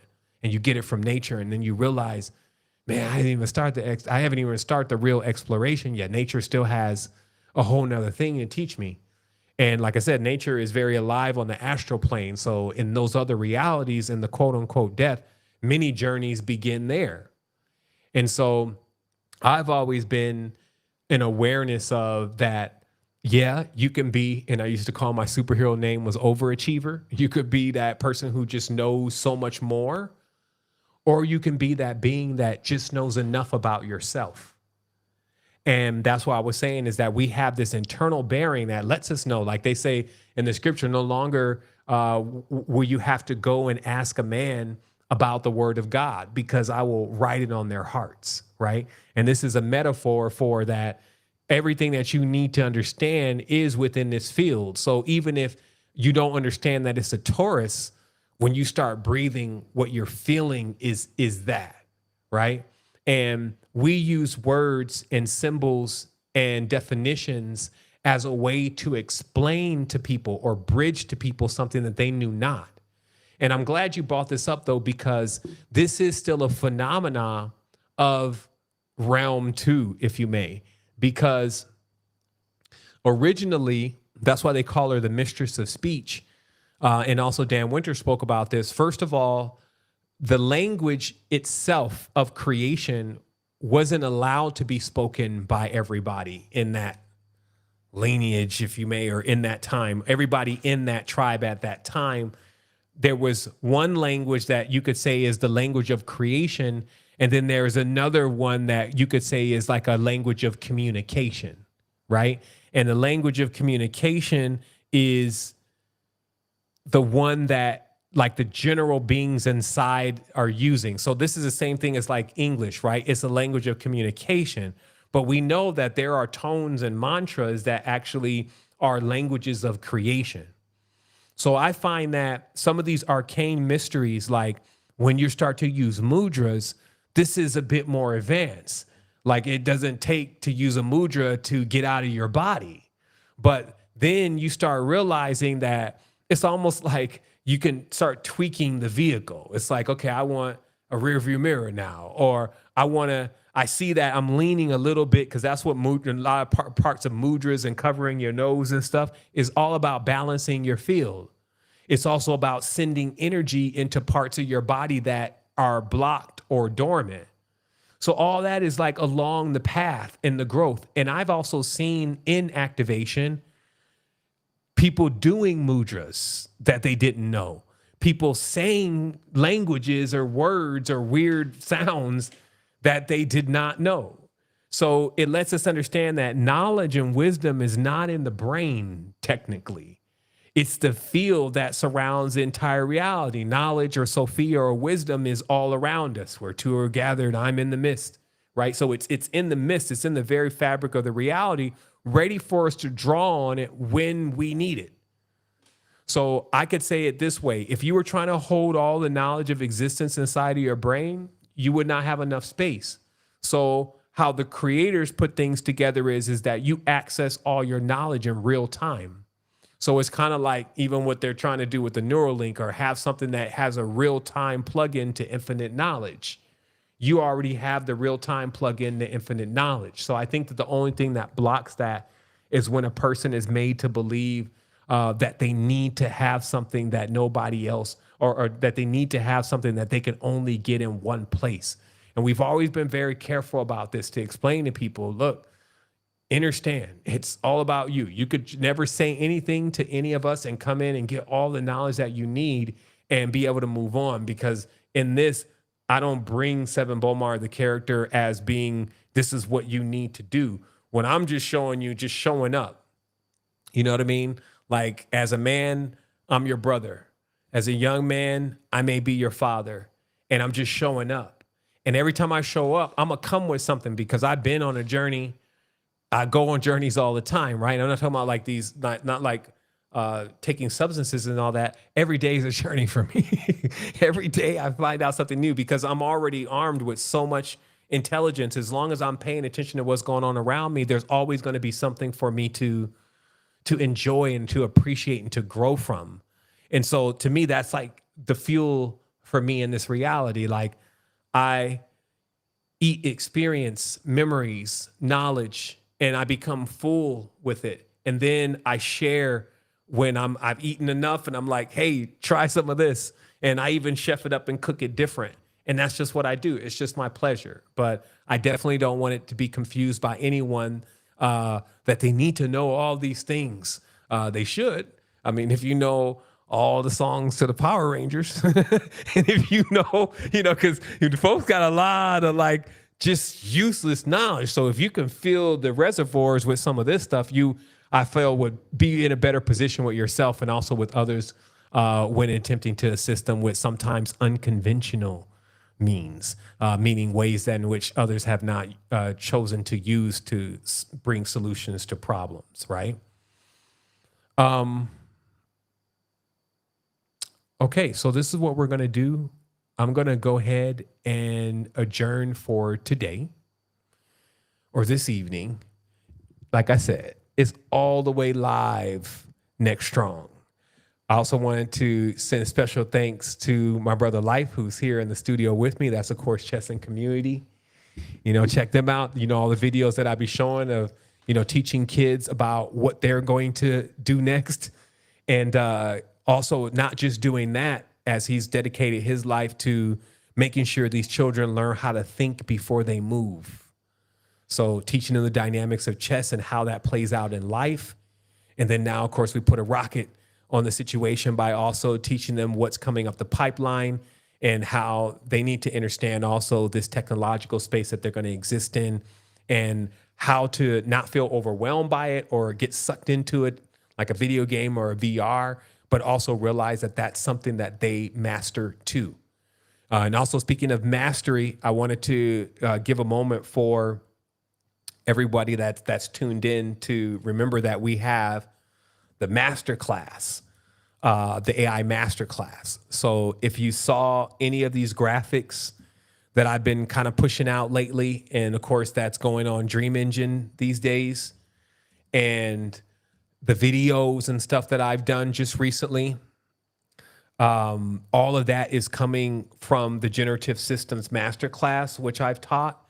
And that course, which is 22 hours, has been, it's been incredible. I'll just say that. Like, it has been, for everybody that has took it, like, I'm just getting feedback all the time of how they're creating, and they're actually seeing their creations. I guess I said that before, their creations come to life. Okay. So I'm trying to say two things and do two things at the same time. So I'm just going to send that link here for all those that want to check that out. Let me pop open the chat. And then we're going to take this out. Maybe we take a couple moments, take a few breaths. All right. So I dropped that in the chat. That should be going everywhere that there is a chat if you're looking at it. And then also remember that, man, like, you could see it in me and you can see it in those around me. The proof of wisdom is in the type of people that it produces. And as we continue to go forward into this future, let it become something that we master as we go into this sovereignty and start mending the family structure and start putting together all of the things that we lost. Remember, life is infinite. It doesn't end in the end of this. So either you're going to figure it out now or you're going to be figuring it out later. So I suggest that you dial in, see the connections within the tribe and the people that are actually here, and enjoy the time that we have here on earth to connect. And remember, don't get caught up in somebody else's dream and somebody else's projection if it's not in benefit to you. There's not a day that I don't go on YouTube and it's like the world and the sky is falling. But I'm telling you, when I was 14 years old, the media outlets and everything was saying the same thing. So it's better to focus on what is it that you're going to do here and beyond than allow yourself to get distracted and the mental real estate in your mind to be bought up with lots of fears, misconceptions, hatreds, divisions, all those things that fit in that category, what we're calling the 33.3, that nighttime dark distortion, not being able to really see the truth and the light of the matter. Like, you're here now. You've gone through so much sludge. You've come from the deep. You've rose all the way to the surface. You soared into the sky. You've been on the dream plane. So all these travels have served to weather you. So now it's time to come forth with that intelligence and that wisdom that you've gained. Wholeness and balanced vibrations, everyone. Thank you so much. And I'll see you soon. I guess we got one more. Let me do it. Wholeness. Wholeness. Wholeness. Wholeness. Awesome job. Awesome job, brother. Wholeness. Wholeness, family. Giving thanks, brother. Giving thanks. Wholeness. Wait, is it not wholeness? Big love to the family. Giving Giving thanks, brother. Thanks. Wholeness. Bitcoin to the moon. To the moon and beyond.